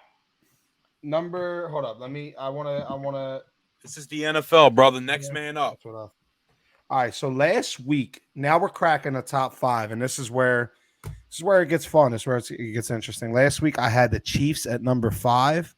Here it is, Tom. Comments. Last week I had the Chiefs at number 5. This week the Chiefs are going up, and the Buffalo Bills are going to drop to number 5 for me.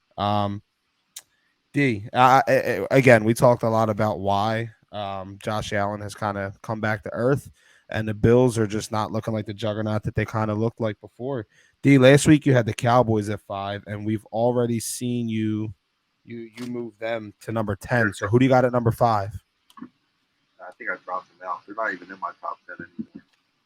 The Cowboys. Oh, Tom had okay. I was mixing up the top 10s. So I have the Bills. And I think that this is a critical game for the Bills. If the Bills lose this game, they're dropping out of my top 10. Ooh. It might be the biggest drop of all time. Yeah, I'm putting them towards the bottom. I don't know if they're out, but I'm definitely putting them towards the bottom. That's an aggressive move, but that would be, what, 3 straight losses? They would be last in the AFC East if the Patriots are able to beat the Jets. Tom, you had the same thing. You had the Cowboys last week, and seeing that you dropped them down, where do you see – who do you got at number 5 this week? The Buffalo Bills. All right, so we all got Buffalo at number 5 across the board. I think it's a good spot for them. Number 4 last week, I had the Buffalo Bills, and I just did a swap. I moved the Bills down. I moved the Chiefs up. I got the Chiefs at number 4. I think the Chiefs are now. I think the Chiefs, they got the best record in the AFC, and I kind of teetered on the thought of, even though Miami had another impressive showing, maybe swapping them, but Miami is still getting the benefit of from me that they have not lost with Tua at the helm. And as soon as they lose with Tua, I will move if they lose, I will move the Chiefs ahead of them. But until they get a loss with that starting quarterback, I got to keep them. I got to keep the Chiefs at number 4, keep them at bay a little bit. Number 4 last week, Derrick, you had the Minnesota Vikings. You both had the Minnesota Vikings. So, D, you go first, and then Tom, who do you guys got at number 4? I got the Fins at number 4. You showing some respect. Okay. And I'm just predicating it based off what you said. They have not lost with Tua. I like it. Tom. I got the lefty sensation at number 4. The All Miami right. Dolphins. The top 5s are starting off the same. We all got Bills at 5. We all got Dolphins at 4. Last week, I had now my top 3 is kind of similar. Dolphins at 3. Last week, I got the Dolphins sitting at 3 still. Derrick, last week you had the Bills at 3, which you just dropped to number 5. Who do you got at number 3? The team that beat the Bills, Minnesota Vikings. Okay. Tom, who do you got at 3? I got the Kansas City Chiefs. Oh, he's on board. Why do you got the Chiefs at 3 after having the Vikings you had the Vikings at 4 last week? Listen, watching Minnesota come off of beating Dallas and then watching them, or they're going in to beat Dallas. I meant watching them beat Buffalo and then coming off the win before Buffalo. Washington. Yeah, so watching them struggle against Washington and then pulling out the win, and then going into Buffalo and literally a fucking dogfight, and just watching Justin Jefferson play, watching him do his thing, watching the Vikings defense come up clutch, watching Patrick Peterson completely read the defense. They're, like I said, they're going to the NFC Championship game to play. They're coming to the link to face the Philadelphia Eagles in the NFC Championship game. You've been on that train since it fucking left the station. Brad said, I understand the concern. A healthy Niners team comes out the NFC. It can come out the NFC, and I'm on board with that. Last week, again stays the same. I had number 2 Minnesota. They're going to stay at number 2 with what they did. D, you had the Chiefs at number 2 last week, and Tom had the Bills at number 2 last week. Who do you guys got there? The Chiefs still stay at number 2. Okay. The Eagles stay at 1. Depending on how bad the Chiefs beat up the Chargers, it might be 1-2. 1-2 with the Eagles. I like it. Tom. Minnesota Vikings at number 2. Nice. He's on board. And so that leaves us all with the Philadelphia Eagles at number 1, which we kind of knew going in. And I want to cut to this real quick, and I don't want to cut ours Sure, but it's not often that we get our listeners to put in their top 10, and I'm going to throw Brad's up there. He got number 1 as the Chiefs. I'm okay with people that want to put the Chiefs ahead of the Eagles. At the if you do that, listen, the Chiefs are a powerhouse. I won't argue. Where my problem is, the Buffalo Bills are 6-3. The other team's 8-1, and the Buffalo Bills just lost to the team that the Eagles made look like fools. The Eagles at number 3, I do still respect you having us in the top 3, but the 49ers at 4, my team's 8-1, so for me to have them in the top 5 is justified. Your team is 5-4. You just look like a homer. Future, I'll take that, but right now, no. And to have the fucking Buffalo Bills over the Minnesota Vikings, the team that just went into their crib and beat their asses. You got the Vikings at 5, and you got the Bills at 2, and you just reminded me why I never talked football with you. Dr. Seuss, fuck with me. Fuck with me, Dr. Seuss. What the hell? He got the Dolphins at 6, Ravens at 7, Giants at 8, Jets at 9, and he got the Bengals at 10. The Bengals who look like dog shit. I guess there's a reason why Bills blew the game. All right, so no matter what you say, Bills changed the blue to loss because whether they blew it, they gave it, they did whatever, it was an L. So the Bills lost the game at home, another overtime game that Josh Allen can't get it done. And I hate slandering Josh Allen because I love the guy, but I will not sit here and not even as a Minnesota fan. I'm not a Minnesota fan. I fucking can't stand them. I think their fans are soft, but I want them to get the respect that I feel like they deserve. Everyone's favorite segment of our show, the Tom Flynn lock of the week. He wouldn't tell us anything. He's kept it hidden from us, but now he's ready to fill your pockets. Tom, give us the Tom Flynn lock of the week. So I'm gonna ride with the hot defense led by a rookie cornerback, heading into another cold area, heading into a division game. That's going to go in. They're going to upset the New England Patriots. They're going to win outright. This is a statement game for the Jets to tell that they're legit in this division. I think Mac Jones ain't going to know what to do. I think Sauce is going to get an interception this week. I'm taking the Jets of New York plus 3.5, but I'm taking them outright also. Ooh, sprinkle on money line money. Money line sprinkles. The dogs are howling. The dogs are lock of the week. That is aggressive. That is mighty aggressive. D, what do you think about the Tom Flynn lock of the week? I love it. I'm on board with you, Tom. It looks like some people aren't. They already know the jinx is in, the fix is in. Once you go with a team, they usually lose. Even though last week you lined a lot of people's pockets with money.